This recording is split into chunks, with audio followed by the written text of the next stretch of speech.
10 বছরের সম্পর্ক ভেঙে আজকে আমার ভালোবাসার মানুষটা অন্য কাউকে বিয়ে করতে চলেছে। আমার চোখের সামনে অন্য মেয়েকে বিয়ে করছে, আর আমি শুধু দাঁড়িয়ে দাঁড়িয়ে দেখছি। এছাড়া কি বা করতে পারি? মেয়ে দেখতে গেল, আমাকে সাথে নিয়ে গেল। গায়ে হলুদেও আমি তার হাতে মেহেদি পরালাম, হলুদ মেখে দিলাম। কিন্তু বুকের ভেতরটা বারবার দুমড়ে মুচড়ে যেতে লাগলো। কি জন্য আমার সাথে বেইমানি করলো, তার সঠিক কারণটা যদি আমি জানতাম হয়তো অনেক ভালো হতো, কিন্তু সেটা জানার উপায় নেই। আমাকে শুধু বলেছিল, আমাকে ক্ষমা করে দিস মালিহা, আমি অনুরমাকে অনেক ভালোবেসে ফেলেছি আর তাকেই বিয়ে করতে চাই। ওকে রেখে যদি তোকে বিয়ে করি তাহলে তোর সাথে কখনো সুখী হতে পারবো না, কারণ তোর প্রতি আমার সেই ভালোবাসাটা কখনো আসেনি যতটা না আমার অনুরমার প্রতি এসেছে। মনে মনে বেশ হাসলাম। আমাকে 10 বছরেও ভালোবাসতে পারেনি, আর আজকে নাকি অন্য একটা মেয়েকে 1 মাসেই ভালোবেসে ফেলেছে। কিন্তু আমাকে ভালোবাসতে পারেনি, তাহলে 10টা বছর কিভাবে পার করলো? হায় রে বেঈমান, কতটা নিচে নামলে এমন বলতে পারে জানি না। আমাদের ভালোবাসাটা শুরু হয়েছিল 10 বছর আগে। তখন আমি ক্লাস 9-এ পড়ি। ভালোবাসা শব্দটা মানেই যখন বুঝতাম না, তখনই তাকে ভালোবেসেছিলাম। ভালোবাসা কি বুঝে ওঠার আগেই তাকে ভালোবাসার বন্ধনে জড়িয়েছিলাম। অরণ্য মানে আমার ভালোবাসা বলবো নাকি প্রাক্তন বলবো বুঝতে পারছি না। কোন শব্দটা উপযুক্ত হবে বললে সেটা আমি এই মুহূর্তে সিদ্ধান্ত নিতে পারছি না। যাই হোক, তাকে আমি মন উজাড় করে ভালোবাসি, তাই ভালোবাসা শব্দটাই না হয় ব্যবহার করলাম। অরণ্যের সাথে ভালোবাসা শুরু হয়েছিল আমি যখন 9ম শ্রেণীতে পড়ি, আর অরণ্য তখন 10ম শ্রেণীতে পড়তো। অরণ্য আমার চাচাতো ভাই, ছোটবেলা থেকেই একই বাড়িতে বড় হয়েছি।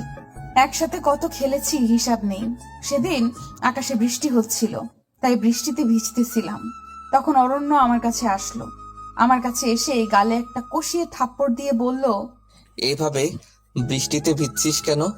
মানুষকে শরীর দেখানোর খুব ইচ্ছা জাগছে তাই না? যা ঘরে যা। সেদিন অরণ্যের প্রতি খুব রাগ হয়েছিল। রেগে মেগে ঘরে এসে কাপড় পাল্টে নিলাম। গালের চড়টা ভালোই কষিয়ে দিয়েছিল, একটু ব্যথাও লাগছিল, কারণ আমি গালে চড় একদম সহ্য করতে পারি না। কেন জানি না অরণ্যের প্রতি খুব অভিমান জন্মালো। অভিমানের হালকা বৃষ্টি ফোঁটা চোখের কোণে জমলো। চুপ হয়ে বিছানার পাশে মন খারাপ করে বসে রইলাম। মা আমার রুমে এসে আমাকে এইভাবে বসে থাকতে দেখে বলল, কিরে, এভাবে গাল ফুলিয়ে বসে আছিস কেন? কি হয়েছে তোর? খাবি না? তখন মাকে গাল ভার করে একগুচ্ছ নালিশ দিলাম অরণ্যের নামে। বললাম, জানো মা, অরণ্য আমাকে গালে চড় দিয়েছে। জানো কত জোরে চড়টা দিয়েছে? গালটা এখনো ব্যথা করছে। কতটা শয়তান, আমার গায়ে হাত তুলেছে। আমি তাকে কি করেছিলাম? এইভাবে আমাকে মারলো কেন? তুমি কি তাকে কিছু বলবে না? আমি জেঠির কাছে বিচার দিব কিনা বলো। তা মেরেছে কি জন্য শুনি? আমি সাদা জামাটা পরে বৃষ্টিতে ভিজছিলাম। তখন নাকি সাদা জামাটা ভিজে আমার শরীর দেখা যাচ্ছিল, এই জন্য আমাকে মেরেছে। আমি কি কাপড় ছাড়া ছিলাম নাকি বলো? এমন কেন করলো আমার সাথে? গালে এখনো ব্যথা করতেছে। এত জোরে চড় কেউ কাউকে মারে বলো?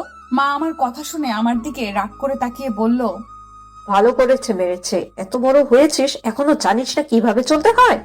সাদা কাপড় পরে বৃষ্টিতে ভিজলে তো শরীর দেখা যাবে। এখনো আক্কেল হলো না তোর?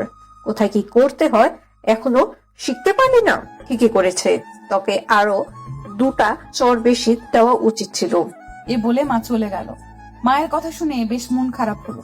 মনে মনে ভাবলাম, মাও অরণ্যকে সাপোর্ট করলো, আমাকে বকে গেল। এইসব ভেবে মনটা আরো খারাপ হয়ে গেল। মনটা খারাপ করে বিছানার কোণে বসে কাঁদতেছিলাম। এমন সময় খেয়াল করলাম আমার সামনে একটা চকলেট কেউ এনে ঘোরাচ্ছে। আমি চকলেটের দিকে তাকিয়ে পাশে তাকাতেই দেখলাম অরণ্য। অরণ্যকে দেখে বললাম, এইখানে এসেছিস কেন? আমার ঘর থেকে বের হয়ে যা। আমাকে চড় মারার সময় হুঁশ ছিল না, এখন আবার চকলেট নিয়ে এসেছিস? তোর সাথে কোনো কথা নেই, তুই বের হ বলছি। তখন অরণ্য আমার রাগটা দেখে আমার বাহু দুটো ধরে চোখের জল মুছতে মুছতে বলল, কিরে, এভাবে গাল ফুলিয়ে বসে আছিস কেন? কি হয়েছে তোর? খাবি না? বোকা মেয়ে, আমি কি তোরে এমনি এমনি মেরেছি নাকি? বড় হয়েছিস এখন তো একটু কিভাবে চলতে হয় শিখবি। জামাটা ভিজে বিশ্রী দেখা যাচ্ছিল তাই মেরেছিলাম, কষ্ট পাস না। এ ধর চকলেটটা খা। আর এই দেখ, আমি কান ধরে উঠবস করছি তোকে মারার জন্য, আমাকে মাফ করে দে। অরণ্যের কান ধরে উদ্বস দেখে আমি হেসে লুটুপুটি খেয়ে বললাম, আর কান ধরতে হবে না, ঠিক আছে এখন। এ বলে অরণ্যের হাত থেকে চকলেটটা নিলাম। তখন অরণ্য আমার হাতে একটা চিরকুট দিয়ে দৌড়ে চলে গেল। আমি তখন বুঝতে পারছিলাম না অরণ্য কেন এমন করছে, কিছুটা আশ্চর্য হয়েছিলাম অরণ্যের এমন ব্যবহারে। আশ্চর্য হয়ে চিঠিটা খুললাম। খুলে দেখলাম এটা একটা প্রেম পত্র ছিল। চিঠিতে লেখা ছিল, মালিহা, তোরে প্রচন্ড ভালোবাসি। তুই কি আমাকে ভালোবাসিস? ভালোবাসলে চিঠির অপর পৃষ্ঠায় লিখে দিস। তখন তো এত কিছু বুঝতাম না। কেউ ভালোবাসার কথা বললেই রেগে যেতাম। সরাসরি চিঠিটা নিয়ে জেঠিকে দেখালাম। জেঠি চিঠিটা পেয়ে অরণ্যকে দিল বেধরম মার। আমার মা জেঠিকে বলল, আরে এরা কি আর এসব ভালোবাসা মানে বুঝেনি কি? বিটিভিতে সিনেমা দেখে অনুকরণ করার চেষ্টা করেছে, শুধু শুধু মেরো না। মায়ের এমন কথা শুনে জেঠিমা মার বন্ধ করলো। সেদিন ভালোই মেরেছিল অরণ্যকে। সন্ধ্যায় অরণ্যের জ্বর চলে এসেছিল। কেন জানি না একটা অসম্ভব টান কাজ করছিল অরণ্যের প্রতি। সন্ধ্যাবেলায় পা টিপে টিপে অরণ্যের রুমে চলে গেলাম। খেয়াল করলাম অরণ্য জ্বরে কাঁথা মুড়ি দিয়ে শুয়ে আছে। আমি অরণ্যের পাশে যেতেই অরণ্য মুখ ভার করে বলে উঠল, তোকে একটা চর খাইয়েছিলাম, তাই বলে এতগুলো মাইর খাওয়াবি? যা এখান থেকে। এখানে এসেছিস কেন? এখন আর দরদ দেখাতে হবে না। অরণ্যকে এইভাবে দেখে বেশ মায়া লাগছিল। যেহেতু দুইজনেরই বয়স অনেক কম, তাই চাচাতো ভাই বোন ছিলাম। তাই প্রপোজের ব্যাপারটা কেউ এত বড় করে দেখিনি। তাই অরণ্যের কাছে আসতেও আমার এত বাধা আসেনি। অরণ্যের গায়ে হাত দিয়ে দেখলাম জ্বরে অরণ্যের গা পুড়ে যাচ্ছে। আমি অরণ্যের কথায় পাত্তা না দিয়ে একটা মগে পানি এনে অরণ্যের মাথায় জল পড়তে দিতে দিতে বললাম, আসলেই তুই একটা গরু। তুই কি নিজেকে রাজ্জাক আর আমাকে সাবানা ভাবিস নাকি? এইভাবে অনুকরণ করে আমাকে প্রেমের প্রস্তাব দেওয়ার কি দরকার ছিল শুনি? এই জন্যই আমি রেগে গিয়ে জেঠিকে দেখিয়েছিলাম। আমি কি জানতাম জেঠি তোকে এইভাবে মারবে আর তোর জ্বর চলে আসবে? জানলে তোর জেঠিকে বলতাম না। অরণ্য জর্জর গলায় বলল, তোকে কে বলেছে আমি সাবানা আর রাজ্জাককে অনুকরণ করেছি? আমি মাথায় জলপট্টিটা চাপতে চাপতে বললাম, কেন? আমার মা যে তোর মাকে বলেছে শুনিসনি? তোর মা ভুল বলেছে। চাচির যা মনে এসেছে তাই বলেছে। আমি কাউকে অনুকরণ করিনি। সত্যি আমি তোকে ভালোবাসি। ভালোবাসার কথাটা আবার শুনে রেগে গেলাম। জলপট্টিটা কপাল থেকে সরিয়ে বললাম, তোর আরো মায়ের খাওয়াই উচিত। মর তুই। তোর কাছে আসাটাই আমার ভুল হয়েছে। থুর ছাই, কেন যে আসতে গেলাম, অসহ্য। এ বলে আমি আমার রুমে চলে আসলাম। চলে আসার পরও কেন জানি না অরণ্যকে অনেক মিস করতে লাগলাম। কেন জানি না মনে হতে লাগলো অরণ্যের জ্বরে কিছু হয়ে গেলে তো আমার কষ্ট লাগবে। আমি তো অরণ্যকে ছাড়া থাকতে পারবো না। অরণ্যের কিছু হলে আমাকে কে চকলেট খাওয়াবে? এইসব ভেবে কষ্ট পেতে লাগলাম। তাই আবার অরণ্যের রুমে গেলাম। অরণ্য জ্বর জ্বর চোখে হালকা চোখ মেলে বলল, কি রে, আবার এসেছিস কেন? তোকে বারবার কে আসতে বলেছে? ঘরে মন টিকছে না। তোর কিছু হলে তো আমার কষ্ট হবে অনেক, তাই এসেছি। অরণ্য হেসে বলল, তুই তো আমাকে ভালোবাসিস না, তাহলে আমি মরে গেলেও তোর কিছু যায় আসবে না। যা, ঘরে গিয়ে ঘুমা।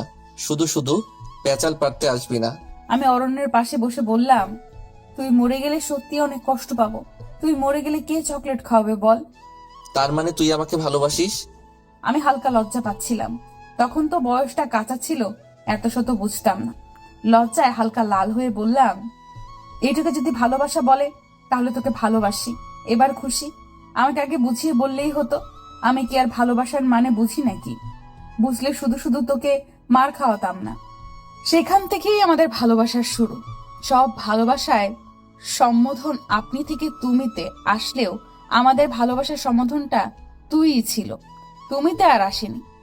পিঠাপিঠি হওয়ার দরুন সব সময় একে অপরের সাথে লেগে থাকতাম। কলেজ পাশ করে দুজনেই ঢাকায় ভর্তি হই।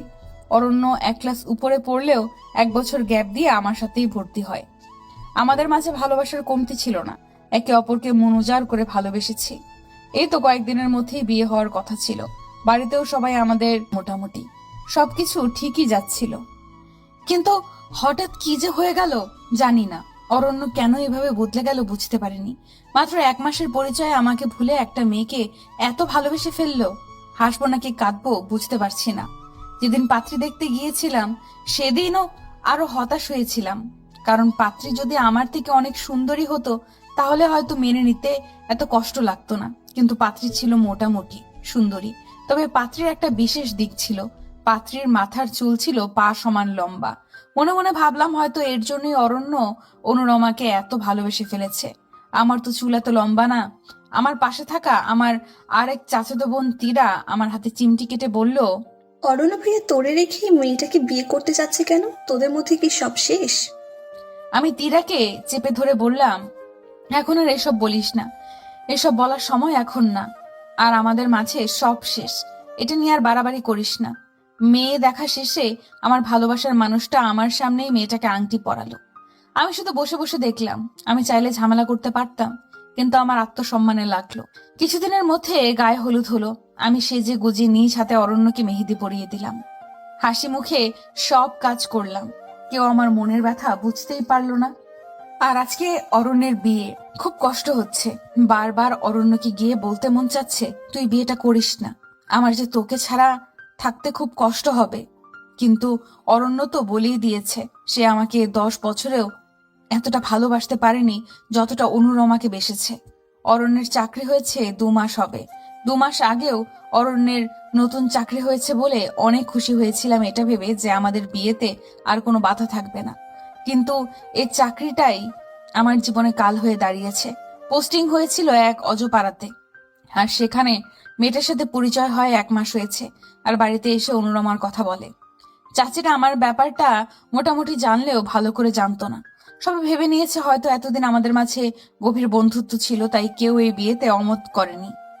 তবে আমি শুধু জানি আমার আর অরণ্যের মাঝে কি হয়েছিল। একটু পরে অরণ্য অনুরমাকে বিয়ে করতে যাবে, আর আমি শুধু চেয়ে দেখব। ভেতরটা দুমড়ে মুচড়ে যাবে, কিন্তু উপরে একটা হাসি দিয়ে সব আড়াল করে রাখবো। এর আগে আমার কত বিয়ের প্রস্তাব এসেছে, বিয়ে করিনি। কত ভালো ঘর এসেছে, অরণ্য আর আমি মিলে ভেঙে দিয়েছি। আর আজকে সেই অরণ্যই আমাকে ছেড়ে অন্য মেয়েকে বিয়ে করছে। গোসল করে চুল মুছতে মুছতে আয়নার সামনে গিয়ে ভাবতে লাগলাম, অরণ্য কি সত্যি মেয়েটার চুলগুলো দেখে প্রেমে পড়ে গিয়েছে, নাকি অরণ্য কখনো আমাকে ভালোই বাসতে পারেনি। এইসব ভেবেই নিজের আবেগটা সামলাতে পারলাম না। চোখ দিয়ে অঝরে পানি পড়তে লাগলো। এমন সময় মনে হলো কেউ একজন আমার পিঠে হাত দিল। পেছন ফিরে দেখলাম মা পেছনে দাঁড়িয়ে আছে। আমাকে দেখে বলল, কিরে মালিহা, এভাবে রুম অন্ধকার করে আয়নার সামনে দাঁড়িয়ে আছিস কেন? কি হয়েছে তোর? এত চুপচাপ হয়ে আছিস যে? আমি মায়ের আওয়াজ পেয়ে চোখের জলটা আড়াল করে মাকে বললাম, ও কিছু না মা, এমনি দাঁড়িয়ে আছি। আর অন্ধকার কোথায়, ডিম লাইট তো জ্বালানো আছে। তোর যে কখন কি হয় বুঝি না। এই এখন এক কথা বলিস, কিছুক্ষণ পর আবার আরেক কথা বলিস। আমি গেলাম, তাড়াতাড়ি তৈরি হয়ে নে, বরযাত্রী হয়ে যেতে হবে তো। এ বলে মা বেরোতে নিলেই দরজার সামনে মায়ের সাথে তীরার দেখা হয়। তীরাকে দেখে মা বলে উঠল, তুইও এখনো তৈরি হসনি? তুই আর মালিহা কখন তৈরি হবি শুনি? তোদের বলে আর পারি না, সব কাজে শুধু ঝামেলা করিস। এই তো কাকিমা শাড়ি নিয়ে এসেছি, এক্ষুনি পরে দুজন তৈরি হয়ে নিব, তুমি চিন্তা করো না। একটু তাড়াতাড়ি তৈরি হন, যাওয়ার সময় তো হয়ে যাচ্ছে।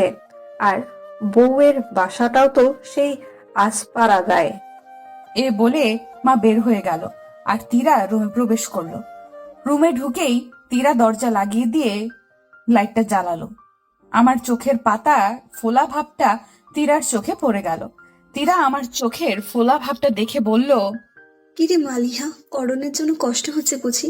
তোদের কি থেকে কি হয়ে গেল বুঝলাম না, হঠাৎ এমন হয়ে যাবে বিষয়টা বুঝতে পারিনি। বেশ এলোমেলো লাগছে বিষয়টা। অরণ্য তোর জন্য পাগল ছিল, এভাবে 1 মাসে পাল্টে গেল কেন মাথায় আসে না। তার উপর মেয়েটার যোগ্যতা তোর থেকে বেশি হলে মানা যেত, দুজনেই তো সমসাময়িক।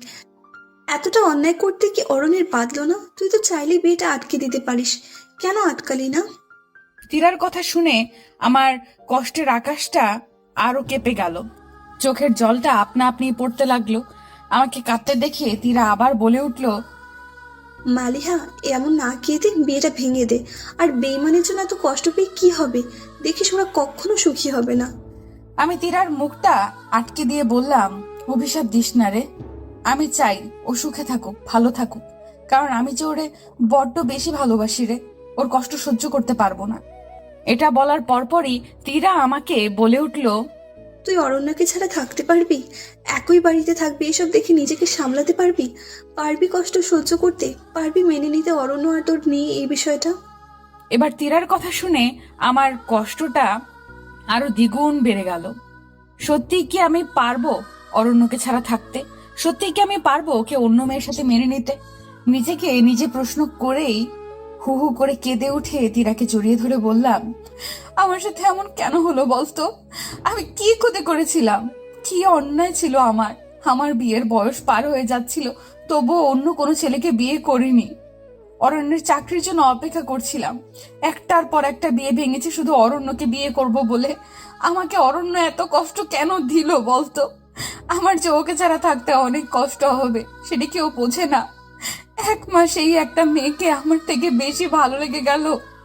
কেন এমন করলো আমার সাথে? আমি তো সহ্য করতে পারছি না। বারবার মনে হচ্ছে বিয়েটা ভেঙে দে, কিন্তু বিয়েটা ভেঙে দিলেই বা কি হবে? অরণ্য তো বলেই দিয়েছে যে আমাকে আর ভালোবাসে না। কি করব বল? তীরা আমার জড়িয়ে ধরে বলল, কষ্ট পাস না, আল্লাহ যা করেন ভালোর জন্য। এত কষ্ট পেয়ে কি হবে বল? শক্ত কর নিজেকে। তোর অবস্থাটা আমি বুঝি, কিন্তু কষ্ট পেয়ে নিজেকে নিঃশেষ করে দিলে তো চলবে না। আমি কোনো কথাই বলতে পারছিলাম না কান্নার চোটে। মনে হচ্ছিল জমানো সব চোখের পানি ঝর্ণার ধারায় বেরিয়ে চলছে। তীরাকে ধরে শুধু কাঁদতে লাগলাম। চাপা কষ্ট যেন হালকা হয়, তাই কান্না থামানোরও কোনো চেষ্টা করলাম না।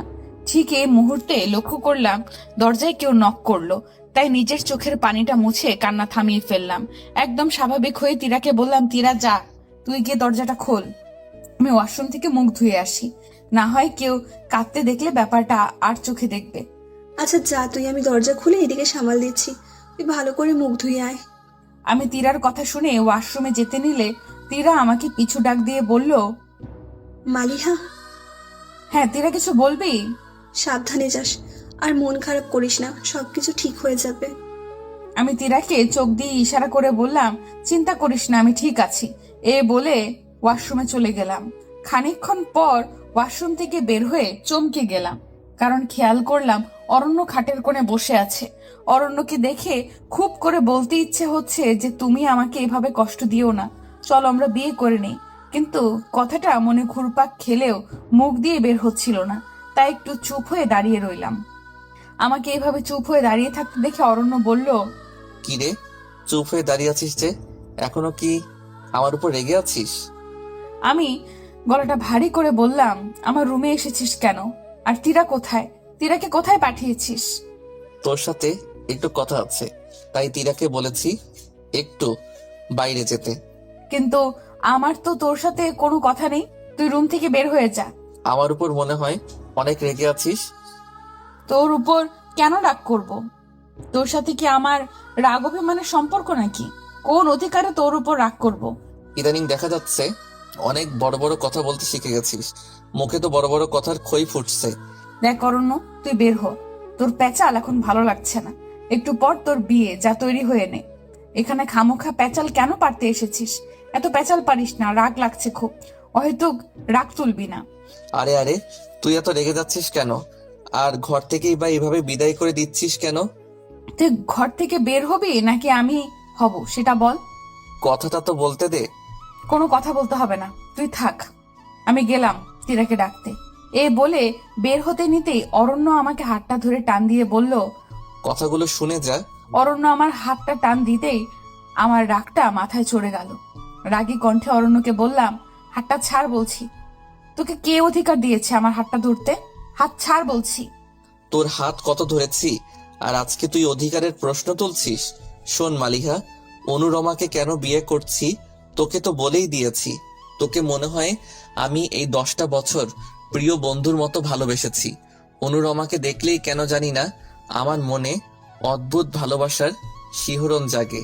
আমি জানি তোর সাথে যা করেছি অন্যায় করেছি, কিন্তু একটা সময় পর মনে হলো তোকে আমি সব সময় প্রিয় বন্ধুর মতো ভালোবেসেছি। তোর প্রতি ওই রকম অনুভূতি কখনো আসেনি যেটা অনুরমার প্রতি এসেছে। কেন জানি না মেয়েটাকে দেখে অদ্ভুত মায়ায় পড়ে গিয়েছি। তোকে বিয়ে করলে হয়তো তোকে আমি সুখী করতে পারতাম না। আমার মন পড়ে থাকতো অনুরমার কাছে, আর আমার দেহ পড়ে থাকতো তোর কাছে। এই সংসার কখনো সুন্দর হতো না। তুই মন খারাপ করিস না, আমাকে বোঝার চেষ্টা কর। আমাকে ভুল বুঝিস না। আমার বিয়ের পর একটা বিয়ে করে নিস। অরণ্যের কথাগুলো শুনে শরীরটা রাগে গিজগিজ করতে লাগলো।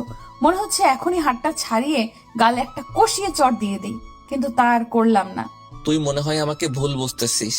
আমি কি বুঝতেছি সেটা না হয় আমাকেই বুঝতে দে। হয়তো প্যান প্যান করতে আসবি না। তুই আমার ভালো বন্ধু, বন্ধুর মতো থাক। বেশি কিছু করার অধিকার দেখাবি না। যা, এবার সেজেগুজে তৈরি হ। আমাকেও সাজতে হবে, তৈরি হতে হবে। অরণ্য আর কিচ্ছু বলার সাহস পেল না, রুম থেকে বের হয়ে গেল। অরণ্যের কথা শুনে ভেতরে হালকা ব্যথা হলো, আর মুখে একটা অসহ্যকর হাসি আসলো। আমাকে নাকি সে বন্ধুর মতো ভালোবেসেছে, আর সেটা সে 10 বছর পর বুঝতে পেরেছে। হায় রে বেঈমান, কতটা নিকৃষ্ট হলে এমন কথা বলতে পারে। একা একাই দাঁড়িয়ে হাসছিলাম। ঠিক এই মুহূর্তে তীরা এসে বলল, কিরে মালিহা, একা একা হাসছিস কেন? অরণ্য কেন এসেছিল রে? কি বলে গেল? আমি হাসতে হাসতে বললাম, আমাকে এতদিন বন্ধুর মতো ভালোবেসেছে, আর আমি যেন তাকে ক্ষমা করে দেই। তীরা আমার হাসি মাখা মুখ দেখে অবাক দৃষ্টিতে তাকিয়ে রইল। অবাক দৃষ্টিতে তাকিয়ে থেকে বলল, তুই পাগলের মতো হাসছিস কেন? কেন, কাদার দরকার ছিল নাকি? তীরা আমার এমন জবাবে কিছুটা ইতস্তত হয়ে বলল, ঠিক তা বলিনি। যাই হোক, তৈরি হবি না? হব না মানে? তাড়াতাড়ি তৈরি হতে হবে। নিজের ভালোবাসার মানুষের বিয়ে খাওয়ার ভাগ্য কয়জনের হয়? আমার হয়েছে, আমি কি সে সুযোগ ছেড়ে দিব নাকি?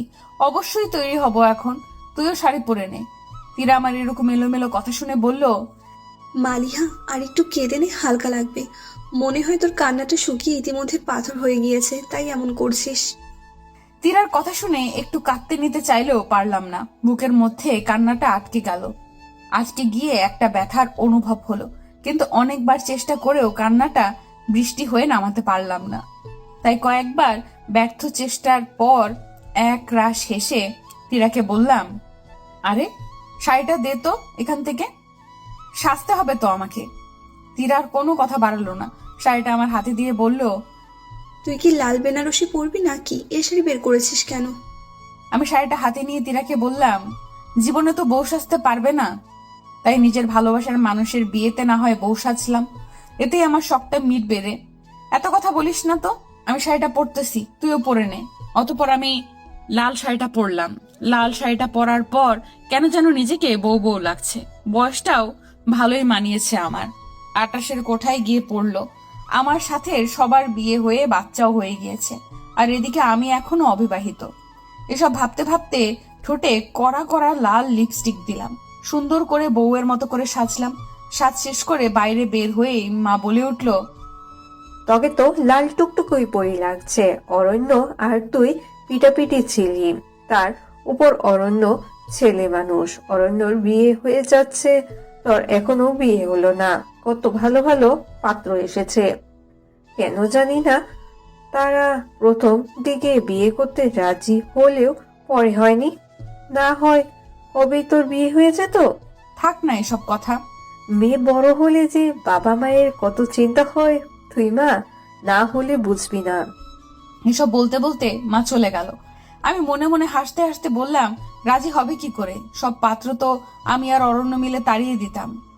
পাশ থেকে জেঠি বলে উঠল, তোরে তো বউ বউ লাগছে রে। অরণ্যের পাশে তোকে মানাতো। মনে মনে চেয়েছিলাম তুই আমার ছেলের বউ হ, কিন্তু সৃষ্টিকর্তার ইচ্ছে অনেক ভিন্ন ছিল, তাই হলো না। তোদের এত মিল দেখে তো আমি ভেবেই নিয়েছিলাম তোদের মধ্যে কিছু আছে, কিন্তু পরে জানতে পারলাম তোরা ভালো বন্ধু। আয় মা, একটা চুমু এঁকে দিই, অনেক ভালো বর পাবে। জেঠি আমার কপালে একটা চুমু দিল, তারপর নিজের চোখের কাজল থেকে একটু কাজল নিয়ে আমার ঘাড়ে একটা ফোঁটা দিয়ে দিল, নজর যেন না লাগে। আমি শুধু জেঠি যাওয়ার পর দীর্ঘ একটা নিঃশ্বাস ফেললাম। কিছুক্ষণের মধ্যে খেয়াল করলাম অরণ্য বর সেজে ঘর থেকে বের হয়েছে। অরণ্যকে দেখতে রূপকথা রাজপুত্রের মতোই লাগছে। আমার ভালোবাসার অরণ্য আজ রূপকথা রাজপুত্র সেজে অন্য কারো হয়ে যাচ্ছে। ভাবতে গাটা শিউরে উঠল। ইস, সময়টা যদি পাল্টে যেত। অরণ্য যদি টকবক করে ঘোড়ায় চড়ে আমার কাছে এসে যদি আমাকে বলতো, এসব মিথ্যা, আমি তো অনুরমাকে না তোকেই ভালোবাসি। কিন্তু না, সেটা আর সম্ভব না। সেটা আমার কল্পনা হয়েই আজীবন ব্যথা দিবে। পুনরায় দীর্ঘশ্বাস ফেলে অরণ্যর দিকে তাকালাম। খেয়াল করলাম অরণ্য আমার দিকে অপলক দৃষ্টিতে তাকিয়ে আছে। মনে হচ্ছে এই প্রথম সে আমাকে দেখতেছে। তার চাহনিতে কেন জানি আমি ভালোবাসা আর মায়া খুঁজে পাচ্ছিলাম। তার চাহনি দেখে মোটেও মনে হচ্ছে না অরণ্য অন্য কোনো মেয়েকে ভালোবাসে। তার চাহনি দেখে মনে হচ্ছে অরণ্য শুধু আমাকে ভালোবাসে। আমি কেন জানি অরণ্যের চোখে ভালোবাসার আশার প্রদীপটা দেখতে পাচ্ছিলাম, কিন্তু জেঠির কথায় আমার হুঁশ ফিরল। মনে হলো আমার অরণ্য সত্যি আমার নেই। জেঠি বলল, কিরে মালিয়া, কি হলো?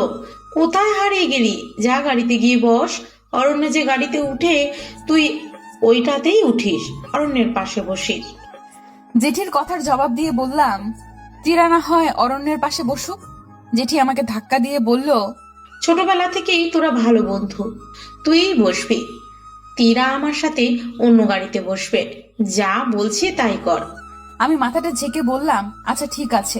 এই বলে অরণ্যের দিকে তাকাতেই অরণ্য চোখটা নামিয়ে ফেললো। এরপর অরণ্য গাড়িতে উঠলো, আমিও উঠলাম। অরণ্যর ঠিক পাশেই বসলাম। গাড়িটা চলতে শুরু করলো। গাড়িটা যত সামনে যাচ্ছিল ততই প্রিয়জন হারানোর এক ব্যথা বুকে মোচড় দিতে লাগলো। খানিকক্ষণ পর আর চোখে তাকিয়ে দেখলাম অরণ্য আমার দিকে তাকিয়ে আছে। আমি আর নিজের আবেগ সামলাতে না পেরে অরণ্যের দিকে তাকালাম। অরণ্যের চোখে কেন জানি না ভালোবাসার ছন্দ খুঁজে পাচ্ছিলাম। তবুও নিজেকে সামলে নিয়ে অরণ্যের চোখ থেকে চোখ সরিয়ে নিচে তাকিয়ে রইলাম। অরণ্য আমাকে উদ্দেশ্য করে বলল, মালিয়া, তুই কি আমার উপর অনেক রেগে আছিস? আমি অরণ্যের কথার কোনো জবাব দিলাম না, চুপ করে বসেই রইলাম। কিছুক্ষণ পর খেয়াল করলাম অরণ্য তার হাতটা আমার দিকে বাড়িয়ে দিচ্ছে। আমি নিজেকে সামলে শক্ত গলায় জবাব দিলাম, আমার দিকে একদম হাত বাড়াবি না। তোকে তো আমি বলেছি এ সাহস আর দেখাবি না। বারবার এরকম কেন করছিস? একটু লজ্জা রাখ মনে। অরণ্য আমার কথা শুনে হাতটা বাড়াতে নিয়েও থেমে গেল। এরপর আর কোনো কথা হয়নি। অনেক কান্না চেপে দিয়ে নিজেকে সামলে নিলাম। সমস্ত পথটা যে কি যন্ত্রণায় পার করেছে আমি জানি। অবশেষে গন্তব্যে পৌঁছালাম। গন্তব্যে পৌঁছে এ বাড়ির রীতিনীতি দেখে চমকে গেলাম। অদ্ভুত সব রীতিনীতি, এরকম রীতিনীতি আগে দেখিনি। বাড়ির সাজগোজটাও কেমন জানি পুরনো যুগের রাজাদের মতো। বাড়ির প্রধান ফটকে খেয়াল করলাম একটা হরিণের মাথা দিয়ে সাজানো হয়েছে। বিয়ে বাড়ির ফটক এভাবে সাজানো হয় জানতাম না তো। গাড়ি থেকে নামতে যাব ঠিক এমন মুহূর্তে একটা মেয়ে বলে উঠল, আরে আরে নামছেন কেন? এখনই নামবেন না। আমি বিস্মিত হয়ে জিজ্ঞেস করলাম, এখন নামবো না কেন? এবারের রীতি হচ্ছে কনে এসে সবাইকে শরবত পান করে নামাবে, আপনারা কেউ নামবেন না। কোণে এসে বরপক্ষকে নামায়, এই রীতি আগে কখনো শুনিনি। আমি বিস্ময়ের স্বরে বললাম, এরকম রীতি তো কখনো শুনিনি। মেয়েটা একটা হাসি দিয়ে বলল, এটা কি সাধারণ কোনো বিয়ে নাকি? এটা তো আমাদের অনুর মার বিয়ে। ওনার বিয়ের রীতি একটু অন্যরকমই হবে। আপনারা বসুন। বেশ বিরক্ত লাগলো এমন রীতি শুনে। জানি না বাকিরা অন্য গাড়িতে কেমন আছে। কিছুক্ষণ বিরক্তি নিয়ে বসে থেকে খেয়াল করলাম অনুরমা একটা বিশেষ বহনে চড়ে আসছে। কেমন জানি অদ্ভুত বহন। যাই হোক, এটাতে চড়ে এসে গাড়ির সামনে নামলো। তারপর গাড়ির দরজা খুলে এক গ্লাস শরবত আমার দিকে এগিয়ে দিল। আমি শরবতটা হাতে নিতে গিয়ে মেয়েটার দিকে তাকালাম। কেন জানি না মেয়েটাকে আজকে অদ্ভুত রকমের সুন্দর লাগছে। এর আগে এরকম সুন্দর মেয়ে মনে হয় আমি দেখিনি। অথচ সেদিন আংটি পরেছিলাম, সেদিনও মেয়েটাকে এত সুন্দর লাগেনি। চোখ গেল মেয়েটার চুলের দিকে। মেয়েটার চুলের দিকে চোখ যেতেই খেয়াল করলাম লম্বা চুলগুলো বিনুনি করা। আমি এসব খেয়াল করতে করতে অনুরমা আমাকে বলে উঠল, শরবতটা হাতে নিবে না? ও হ্যাঁ, নিচ্ছি। এরপর শরবতটা হাতে নিলাম। তারপর অনুরমা বলল, শরবতটা খেয়ে নাম, আর সম্পূর্ণ খেতে হবে, না হয় কিন্তু রীতি অনুযায়ী নামতে পারবে না। আমি শরবতটা হাতে নিয়ে ভাবতে লাগলাম এরকম রীতি আগে কখনো দেখিনি। এতটা অদ্ভুত লাগছিল সবকিছু বলে বোঝাতে পারবো না। শরবতটা হাতে নিয়ে চুমুক দিতেই কেন জানি অদ্ভুত একটা নেশায় পড়ে গেলাম শরবতের। এমন লোভনীয় স্বাদের শরবত আগে খাইনি। এক চুমুকে বাকিটাও খেয়ে নিলাম। তারপর কি হলো বুঝতে পারলাম না। মাথাটা খুব ঝিমঝিম আর টলমল করতে লাগলো। টলমল মাথা নিয়ে গাড়ি থেকে নামলাম। তারপর একের পর এক শরবত দিতে লাগলো আর বাকিরা সবাই নেমে গেল। সবাই হয়তো একই অনুভূতি হয়েছিল কিনা কে জানে। তবে তীরা আমার কাছে এসে বলল, মালিহা, কেমন জানি অন্যরকম লাগছে সব। এই বাড়িটা কেমন জানি আজকে অদ্ভুত মনে হচ্ছে। তুই কি খেয়াল করেছিস অনুরমার চোখগুলো যেন কেমন? আমি কেন জানি তীরার কথার কোনো পাত্তা না দিয়ে বাড়ির ভেতরে ঢুকলাম। ঢুকতেই চমকে গেলাম, কারণ বিয়ে বাড়িতে সবাই সাদা শাড়ি পরে আছে। এ কেমন অদ্ভুত বিয়ে। আমি জেঠির কাছে বললাম, জেঠি, বিয়ে বাড়িতে এরকম অদ্ভুত সাদা শাড়ি পরে আছে কেন সবাই? জেঠি আমাকে ধাক্কা দিয়ে বলল, তুই কি পাগল হয়ে গিয়েছিস? সাদা শাড়ি পরবে কেন? সবাই তো ঠিকই আছে। আমি জেঠির কথা শুনে অবাক হয়ে তাকিয়ে পুনরায় দেখলাম দেখলাম সবাই সাদা শাড়ি পরে আছে। তীরার কাছে গিয়েও জিজ্ঞেস করলাম, তীরা? ও বলল সব ঠিক আছে। তাহলে আমি এমন দেখছি কেন? নজর গেল অনুরমার দিকে, খেয়াল করলাম অনুরমার মাথার চুলগুলো নড়ছে সাপের মতো, চোখগুলো সত্যিই অদ্ভুত। দেখতে দেখতে অনুরমার সাথে অরণ্যের বিয়ে হয়ে গেল। বেশ কষ্ট হচ্ছে আমার, কষ্টে বুকটা ফেটে যাচ্ছে। নিজের ভালোবাসা আজকে সত্যি অন্য কারো হয়ে গেল। বিয়ে সম্পন্ন হতে আর বেরোতে বেরোতে রাত হয়ে গেল। গাড়িতে উঠলাম, অরণ্য আর আমার মাঝে বাধা হয়ে বসে রইল অনুরমা। বুকের কষ্টটা যেন আরো বেড়ে গেল। গাড়ি চলা শুরু করলো। বাড়িটার কিছু পথ এসে খেয়াল করলাম একটা তীর চিহ্ন রাস্তায় আঁকা। তীর চিহ্নটা পার করতেই খেয়াল করলাম আমার মাথার সকল ঝিমুনি চলে গেল। একদম স্বাভাবিক হয়ে গেলাম। কেন জানি না মনে হলো আমি এতক্ষণ একটা ঘুরে ছিলাম। কি হলো আমি বুঝতে পারছিলাম না। মনে মনে ভাবতে লাগলাম সেই শরবতটা খাওয়ার পর আমার এমন কেন হলো, কেন মনে হলো সেটা কোনো স্বাভাবিক বাড়ি না। এসব ভাবতে ভাবতে অনুরমার দিকে তাকিয়ে দেখলাম অনুরমাকে এতটা অসম্ভব সুন্দর লাগছে না যেটা অনুরমার বাড়িতে লেগেছিল। তাহলে আমি কি অরণ্যকে নিয়ে বেশি ভাবছি? বেশি ভাবনার ফলে কি এমন হচ্ছে? চুপ হয়ে বসে বসে এসব ভাবতে লাগলাম। হঠাৎ অনুরমা আর অরণ্যের কথার আওয়াজে ভাবনার আকাশ থেকে ফিরে আসলাম। বেশ সুন্দর করে কথা বলছে দুজন, কত সুখী তারা, আর আমি এদিকে জ্বলে পুড়ে মরছি। অনুরমা আমার দিকে তাকিয়ে বলল, কি ব্যাপার, তুমি আমার সাথে তেমন কথা বলছো না যে? তুমি কি আমার উপর রেগে আছো? আরে না, রাগ করবো কেন? কি থেকে কি বলবো বুঝে উঠতে পারছি না। তুমি নিশ্চিত মালিহা? অরণ্যের মুখে তোমার কথা অনেক শুনেছি, তোমাকে দেখার অনেক ইচ্ছা ছিল। আংটিটা পরানোর দিন দেখেছি, তবে লজ্জায় তোমার দিকে এত তাকায়নি। আজকে মন ভরে দেখলাম, বেশ সুন্দরী তুমি। অনুরমার কথাগুলো একদম স্বাভাবিক মনে হলো। মনেই হচ্ছে না এর মধ্যে কোনো অদ্ভুত বিষয় আছে। হয়তো আমি অরণ্যকে নিয়ে একটু বেশিই ভাবছি, তাই ট্রমায় পড়ে গিয়েছি। কিন্তু হুট করে কেন এমন মনে হলো আমার? এইসব প্রশ্ন মনে ঘুরপাক খেতে লাগলো। চুপ করে বসে রইলাম, কোনো জবাব দিলাম না অনুরমার কথা। অনুরমা পুনরায় বলে উঠল, তুমি কি আমার কথা রাগ করেছো? এবার চুপ হয়ে আছো যে? আমি অনুরমার গলার আওয়াজে নিজেকে স্বাভাবিক করে নিলাম আর ভাবলাম এটা আমার মনের ভুল, নিছক আমার কল্পনা ছাড়া কিছু না। নিজেকে সামলে অনুরমাকে বললাম, তুমি আমার থেকেও সুন্দরী। তোমার চুল তো মাশাআল্লাহ, কি দাও চুলে, একদম পা পর্যন্ত লম্বা যে। অনুরমা একটা রহস্যময়ী হাসি দিয়ে বলল, কিছুই দেই না চুলে, ছোটবেলা থেকে চুলগুলো এত লম্বা। বলতে পারো বংশগত ভাবেই পেয়েছি। আমার পূর্বপুরুষের চুল নাকি এমনই ছিল, মায়ের মুখে শুনেছি।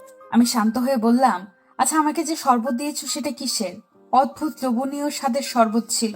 শরবতটা খাওয়ার পর এর স্বাদের প্রেমে পড়ে গিয়েছি। অনুরমা হাসতে হাসতে বলল, ওইটা শুধু তোমার জন্য বানিয়েছিলাম। ওইটা আমাদের বাড়ির পেছনে একটা ফল গাছ আছে, ওই ফল দিয়ে বানানো। বাকিটা সবাই লেবু শরবত খেয়েছে, তোমাকে শুধু ওই ফলটারই শরবত দিয়েছিলাম, কারণ অরণ্যের স্পেশাল বন্ধু তুমি। অনুরমার কথা শুনে আমার কাছে এবার ব্যাপারটা কেমন জানি লাগছিল। মনে হচ্ছে হয়তো অনুরমা ইচ্ছে করেই আমার সাথে এমন করেছে। সর্বদা হয়তো কিছু মিশিয়ে দিয়েছে। বড্ড চালাক এই মেয়েটা। হয়তো আন্দাজ করতে পেরেছে আমার আর অরণ্যের ব্যাপারটা, তাই এমন করেছে যাতে ওদের বিয়েতে কোনো ঝামেলা না হয়। খুব রাগ হলো অনুরমার প্রতি। অনুরমার কথার কোনো জবাব না দিয়েই বাইরের দিকে তাকিয়ে রইলাম। অনুরমা আমার মুখটা তার হাত দিয়ে অনুরমার দিকে ফিরিয়ে বলল, আমার উপর রাগ করলে নাকি? কোনো কথা বলছো না যে? না, রাগ করবো কেন? আমার শরীরটা ঠিক ভালো লাগছে না, বমি বমি লাগছে একটু, তাই চুপ হয়ে আছি। ও তাই বলো, আমারও একটু গা গুলাছে। অনুরমার গা গুলাচ্ছে এটা শোনার সাথে সাথে অরণ্য বলে উঠল, অনুরমা, গা গুলালে আমার কাঁধে মাথা রাখো, তাহলে ভালো লাগবে। বাহ, কত ভালোবাসা! আমি যে বললাম আমার বমি বমি লাগছে, আমাকে তো একটা বারও বললো না মালিহা একটু শুয়ে রেস্ট নে। আর আগে যখন একটু অসুস্থ হতাম তখন আমার জন্য অস্থির হয়ে যেত, আর আজকে এত বদলে গেল মাত্র 1 মাসের ব্যবধানে। এসব ভাবতে ভাবতে চোখের কোণে হালকা জল নিয়ে তাকিয়ে দেখলাম অনুরমা অরণ্যের কাঁধে মাথা রেখে শুয়ে আছে। আমি আর কোনো কথা না বলেই বাইরের শূন্য আকাশে তাকিয়ে দেখলাম পূর্ণিমার চাঁদ উঠেছে। পূর্ণিমার চাঁদটা দেখে মনে হচ্ছে আজকে ভর পূর্ণিমা। চাঁদের আলোয় চারদিক আলোকিত হয়ে আছে। দেখতে দেখতে পথ চলতে চলতে ঠিক রাত 2টোয় বাড়িতে এসে পৌঁছালাম। বাড়িতে আসার পর পুনরায় অবাক হলাম, কারণ আকাশের চাঁদটা যেন কেন জানি আকাশে নেই। সমস্ত বাড়িতে নিকষ কালো অন্ধকার নেমে এসেছে। জেঠি আমাকে বলল, মালিহা, মোবাইলের টর্চটা জ্বালাতো, কিছুই দেখতে পাচ্ছি না। আমি মোবাইলে টর্চ জ্বালাতে জ্বালাতে বললাম, একটু আগে গাড়িতে বসে দেখলাম পূর্ণিমার চাঁদ উঠেছে, আর এখন দেখি চাঁদ নেই। কোথায় গেল চাঁদটা, বলো তো জেঠি? আমার কথা শুনে জেঠি বলে উঠল, কিরে মালিয়া, তোর কি মাথা গেছে নাকি? অমাবস্যার রাতে চাঁদ দেখলি কিভাবে? কি থেকে কি বলছিস, ঠিক আছে? জেঠি কথা শুনে পাশ থেকে মায়ের বলে উঠল, ইরে মালিহা, তুই ঠিক আছিস তো? কখন থেকে কিনা কি বলে যাচ্ছিস? মা আর জেঠির কথা শুনে মনে হলো আমি পাগলের মতো প্রলাপ করছি, আর তারা এমন বলছে। সত্যি কি হচ্ছে বুঝতে পারছি না। এদিক দিয়ে মা আর জেঠির কথা শুনে অরণ্য বলে উঠল, থাক, ওকে আর কিছু বলো না। হয়তো ঠিক মতো ঘুমাতে পারিনি, তাই এমন গোলমেলে লাগছে সব।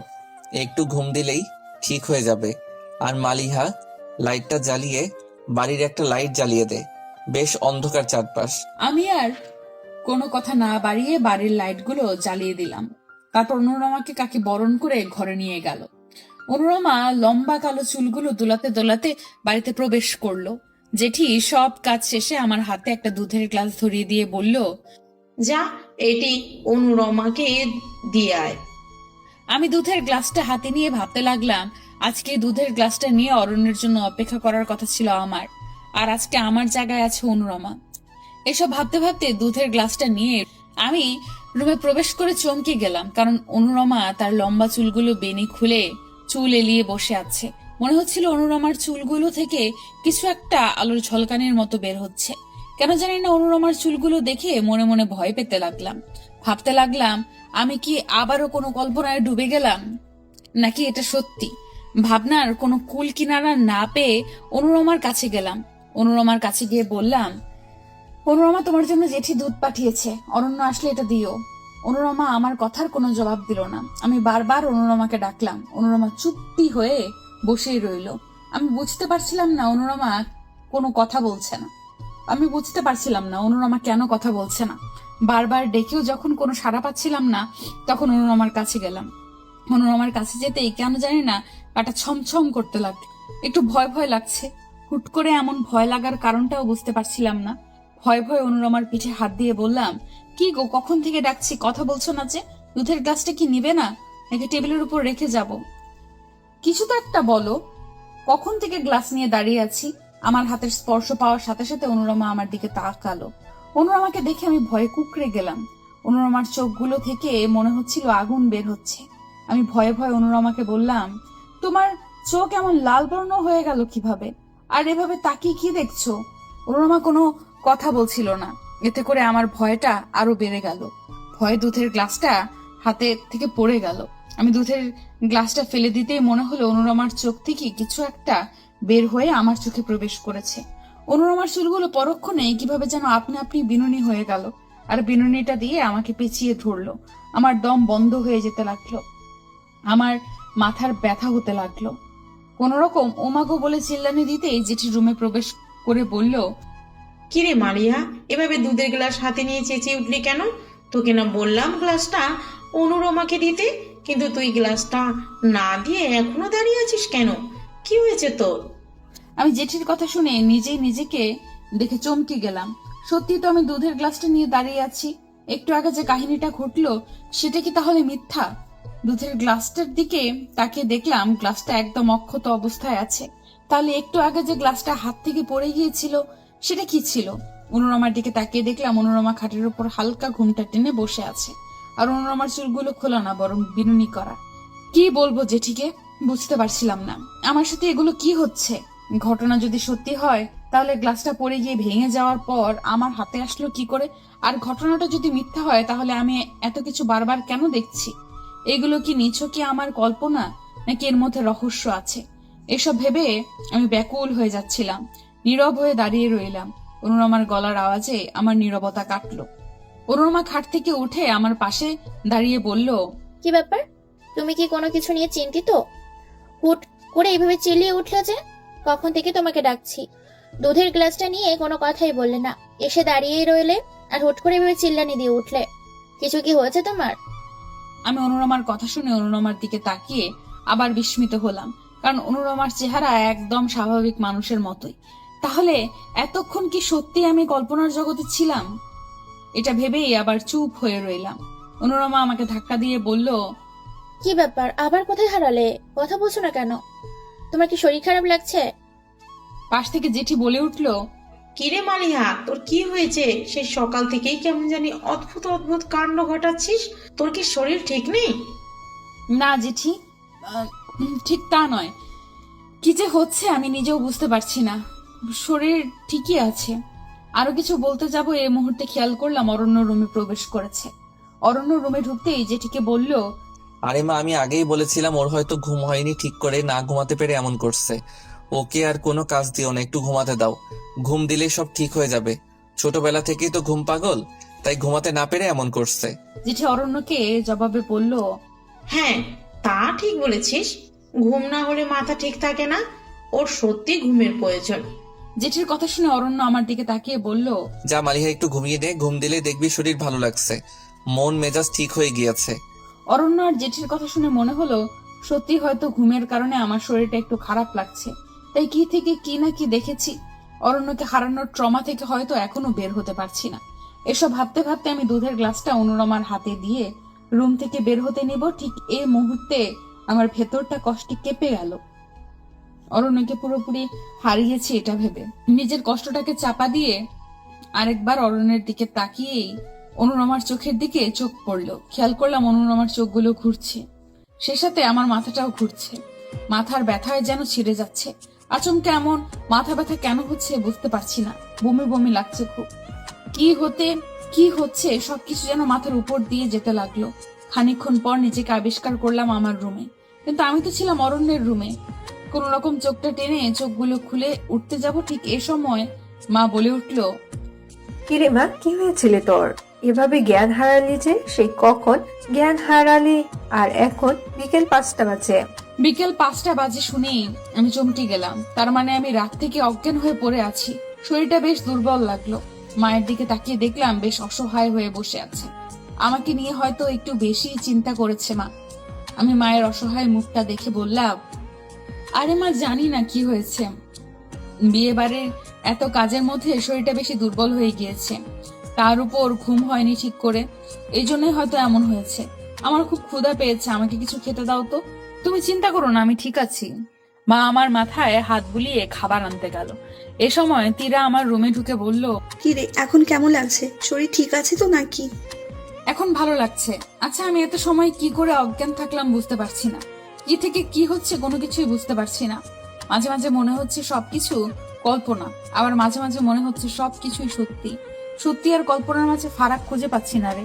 ভালো লাগছে না কিছুই। তীরা আমার পাশে বসে আমার কপালটায় হাত দিয়ে বলল, না, জ্বর নেই। মনে হচ্ছে অরণ্য ট্রমা থেকে বের হতে পারছিস না, তাই এমন হচ্ছে। অরণ্য অন্য কারো হয়ে গিয়েছে, এই শোকটা সামলাতে পারছিস না তো, তাই হয়তো জ্ঞান হারিয়েছিস। মালিহা, এভাবে নিজেকে কষ্ট দিয়ে লাভ বল? তুই তো এভাবে কষ্ট পাচ্ছিস আর অরণ্য ঠিকই অনুরমাকে নিয়ে হাসছে, খুশিতে আছে। গিয়ে দেখ ছাদে তারা কত সুখে আছে। ওই বেইমানটার কথা ভেবে তুই নিজের এই হাল কেন করছিস? অরণ্যের কথা শুনতেই বুকটা কষ্টে ফেটে গেল। অরণ্যকে হারিয়ে ফেলেছি ভাবতেই যেন মনটা ব্যাকুল হয়ে পড়লো। বুক ফেটে কান্না বের হতে লাগলো। নিমেষেই কান্নায় ভেঙে পড়লাম। তীরাকে জড়িয়ে ধরে বললাম, আমার সাথে কেন এমন হলো? আমার অরণ্য আমাকে কেন ছেড়ে গেল? আমার অরণ্যকে ছাড়া থাকতে যে আমার বেশ কষ্ট হচ্ছে। আচ্ছা, অরণ্য কি বুঝতে পারছে না আমার ভেতরটা পুরো ছাই হয়ে যাচ্ছে? কি করে পারলো এভাবে বদলে যেতে? কি করে পারলো 10 বছরের সব স্মৃতি মুছে দিতে? কি করে পারলো আমার সাথে কাটানো দিনগুলো ভুলে যেতে? কই, আমি তো কিছুই ভুলতে পারছি না। আমি তো আমার অরণ্যের ভালোবাসা মাখা দিনগুলো ভুলতে পারছি না। কেন এগুলো আমার মনে হচ্ছে বারবার বলতো? অরণ্যকে কেন ভুলতে পারছি না বলতো? কেন মনে হচ্ছে আমি একটা দুঃস্বপ্ন দেখছি? আমার অরণ্য আমার সাথে এমন করেনি। কেন মনে হচ্ছে আমার অরণ্য আমাকে ভালোবাসে? এগুলো সব মিথ্যা। বল না এগুলো মিথ্যা। আমার অরণ্যকে ফিরিয়ে দে না। আমি যে অরণ্য ছাড়া থাকতে পারছি না। আমার কলেজাটা যে ফেটে যাচ্ছে, আমার মনটা যে দ্বিখণ্ডিত হয়ে গিয়েছে। 10টা বছরের ভালোবাসার কাছে একটা মাসের ভালো লাগা বড় হয়ে গেল। এই তীরা, বল না অরণ্যকে, আমার ওকে ছাড়া থাকতে কষ্ট হচ্ছে। তুই আর কষ্ট পাস না, তুই একটু শক্ত হ। এভাবে ভেঙে পড়লে চলবে না মালিহা। কেন শুধু শুধু নিজেকে এভাবে কষ্ট দিচ্ছিস বলতো? এসব করলেও আর তোর অরণ্য তোর কাছে ফিরে আসবে না। তোর অরণ্য এখন অন্য কারো, এটা মেনে নিতে শিখ। বেইমানদের কাছে 10 বছর কিছুই না। শুধু শুধু বেইমানটার জন্য কষ্ট পেয়ে নিজের ক্ষতি করিস না। এসব বলতে বলতেই তীরা মাকে দেখে বলল, মালিহা, কান্না থামা, কাকি আসছে। কাকি এভাবে কাঁদতে দেখলে হাজারো প্রশ্ন করবে। এত প্রশ্নের উত্তর দিতে পারবি না এখন। নিজেকে সামলে নি। যা হয়েছে তো হয়েছেই, এটা নিয়ে আর ভেবে কষ্ট বাড়াস না। মা আসার কথা শুনেই আমি কোনো রকম নিজের কান্না সংবরণ করে নিলাম। মা এসে আমাকে ভাত মাখিয়ে খাইয়ে দিল। খাওয়ার পর শরীরটা বেশ শক্তি পাচ্ছিলাম। এদিকে বিকেলের পেরিয়ে সাজ নামলো। তীরা আমাকে বলল, চল একটু ছাদে যাই। তুইও অরণ্যকে দেখিয়ে দে যে তুই ওকে ছাড়া ভালো আছিস। শুধু শুধু নিজের দুর্বলতা প্রকাশ করলে অরণ্য নিজেকে হিরো ভাবতে থাকবে। তীরার কথাগুলো শুনে ছাদে যাওয়ার সাহস করলাম। তাই তীরাকে নিয়ে ছাদে যাওয়ার জন্য রওনা হলাম। এক সিঁড়ি পার হতেই তীরা বলল, মালিহা, তুই যা, আমি ঘর থেকে মোবাইলটা নিয়ে আসি। মোবাইলটা তোর খাটে রেখে এসেছি। আচ্ছা, সাবধানে যা। তীরা চলে যাওয়ার পর আমি সিঁড়ি বেয়ে ছাদে উঠে চমকে গেলাম। বিস্মিত হয়ে খেয়াল করলাম অনুরমার চুলগুলো কেমন আঁকাবাঁকা হয়ে উঠছে। আমি ভয়ে চমকে গেলাম। ভাবলাম এটা আমার কল্পনা নাকি অন্য কিছু। চুপ হয়ে দাঁড়িয়ে থেকে কিছুক্ষণ স্তব্ধ হয়ে গেলাম। পাশে অরণ্যকে দেখে দ্বিতীয়বার চমকালাম। খেয়াল করলাম অরণ্য ছাদের মধ্যে শুয়ে আছে আর অনুরমা অরণ্যের উপর কি যেন করছে। মনে হচ্ছে কিছু একটা অরণ্যের উপর ছিটাচ্ছে। কিছুটা অদ্ভুত লাগছিল বিষয়টা। আমি দৌড়ে অনুরমার কাছে গেলাম। অনুরমার কাছে গিয়ে জিজ্ঞেস করলাম, অরণ্যের কি হয়েছে, এভাবে শুয়ে আছে যে? আর তুমি অরণ্যকে এমন করতেছো কেন? আমার কথাটা শুনেই অনুরমা আমার দিকে তাকালো। অনুরমা আমার দিকে তাকাতেই ভয় পেয়ে গেলাম, কারণ অনুরমার চোখ দিয়ে রক্ত বের হচ্ছিল। এতটা বিভৎস হয়ে গিয়েছিল তার চেহারা, তা দেখে ভয় কুকড়ে গেলাম। তবুও সাহস জুগিয়ে জিজ্ঞেস করলাম, তুমি কে? সত্যিই কি এগুলো আমার কল্পনা নাকি এর বাইরে কোনো কিছু আছে? খেয়াল করলাম অনুরমা আমার কথার কোনো জবাব দিচ্ছে না। কোনো রকম জবাব না পেয়ে যখনই আমি অনুরমাকে ধরতে যাব, ঠিক তখনই খেয়াল করলাম অনুরমার চুলগুলো সাপের মতো আমার দিকে তেড়ে আসছে। আমি ভয় পেয়ে পেছোতে লাগলাম। আমার পেছানোর সাথে সাথে চুলগুলো লম্বা হয়ে আমার পেছনে আসতে লাগলো। আমি পেছুতে পেছুতে এক পর্যায়ে ছাদের কার্নিশে চলে গেলাম। ঠিক এই সময় চুলগুলো আমাকে পেঁচিয়ে ধরলো। এমন ভাবে পেঁচিয়ে ধরলো যে আমার দম আটকে নিঃশ্বাস নিতে কষ্ট হচ্ছিল। শরীরটা মোচড়াতে লাগলো। নিজেকে ছাড়ানোর যত চেষ্টা করছিলাম ততই চুলগুলো আমাকে আরো শক্ত করে পেঁচিয়ে ধরলো। এক পর্যায়ে আছাড় মেরে ফেললো। আছাড় মারার পর মাথায় প্রচন্ড আঘাত পেলাম। ছাদের মেঝে থেকে একটা পেরেক হাতে ঢুকে গেল। কোন রকমে অনুরমার দিকে তাকিয়ে দেখলাম অনুরমার চেহারাটা হিংস্র হয়ে গিয়েছে। হাতের পেরেকটা ঢুকে টলমল করে রক্ত বের হতেই আমি ব্যথায় চিল্লানি দিয়ে উঠলাম। ঠিক এই মুহূর্তে তীরার ডাকে পুনরায় অবাক হলাম, কারণ আমি খেয়াল করলাম আমি এখনো সিঁড়ির কাছে দাঁড়িয়ে আছি। তার মানে আমি এখনো ছাদে যাইনি। তাহলে একটু আগে আমার সাথে যা ঘটলো সেটি কি আমার কল্পনা? ভাবতে ভাবতে একদম চুপ হয়ে দাঁড়িয়েছিলাম। তখন তীরা ধাক্কা দিয়ে বলল, কি হলো? তুই এভাবে চিল্লানি দিয়ে উঠলি, আর তোর হাতে কি হলো? এভাবে রক্ত পড়ছে যে? তীরার কথায় হাতটা দেখে আমি ভাবলাম কিছুক্ষণ আগের ঘটনা যদি মিথ্যা হয় তাহলে আমার হাতে পেরেক ঢোকার আঘাতের চিহ্নটা কিভাবে হলো? অবশ্যই এটা আমার কল্পনা না। যদি আমার কল্পনা হতো তাহলে আঘাতের চিহ্নটা হাতে থাকতো না। এবার বিশ্বাস হলো এতক্ষণ যা ঘটেছে সেটা মোটেও আমার কল্পনা না। এটা কোনো মায়া। আমি নিশ্চিত কোনো মায়ার জালে ফেসে গিয়েছি। আর অনুরমা কোনো সাধারণ মানুষ না। রহস্যের করার একটা গন্ধ পেলাম, কিন্তু কি সেই রহস্য? আমি কি সেটা উদ্ঘাটন করতে পারবো? অপরদিকে তীরা এইভাবে আমাকে ভাবনাতে ডুবে থাকতে দেখে পুনরায় ধাক্কা দিয়ে বলল, কিরে মালিহা, কথা বলছিস না কেন? আমি তীরার কথায় ভাবনার জগৎ থেকে নিজেকে বের করে এনে বললাম, না তেমন কিছু না, চল ছাদে যাই। তীরাকে নিয়ে ছাদে যাওয়ার পর খেয়াল করলাম অরণ্য আর অনুরমা দাঁড়িয়ে আছে। অনুরমা আমাকে দেখেই একটা মুচকি হাসি দিয়ে বলল, কি ব্যাপার, তোমার হাতে কি হয়েছে? এরকম আঘাত পেলে কি করে? পাশ থেকে অরণ্য আমার হাতটা দেখে বলল, মালিহা, দেখি তো তোর হাতটা কি করে এমন জখম করলি? সাবধানে চলতে পারিস না? এ বলে অরণ্য আমার হাতটা নিয়ে হাত দেখতে লাগলো। এর মধ্যে অনুরমার দিকে খেয়াল করে দেখলাম অনুরমার চোখ রাগে রক্তবর্ণ ধারণ করে রক্ত ঝরছে। আমি অনুরমাকে এইভাবে দেখার পর নিজেকে বেশ শান্ত রাখলাম। এবার আমার মনে হলো অনুরমা সত্যিই সাধারণ কোনো মানুষ না।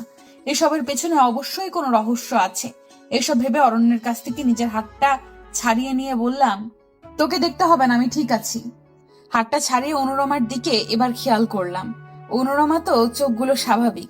আমি বিষয়টা আরেকটু ভালোভাবে বোঝার জন্য অরণ্যকে বললাম, দেখ তো অরণ্য, হাতের এই জায়গাটায় কি বেশি জখম হয়েছে? তোর মতি গতি বুঝি না। এ বলিস হাত না ধরতে এখনই বলছিস আবার দেখে দিতে। কি যে করিস না, দে দেখি। এ বলে অরণ্য আমার হাতটা নিয়ে দেখতে দেখতে বলল। ভালোই তো জখম হয়েছে, এভাবে পেরেক ঢুকলো কি করে? আমি অরণ্যকে পুনরায় বললাম, একটু রক্তটা মুছে দে তো।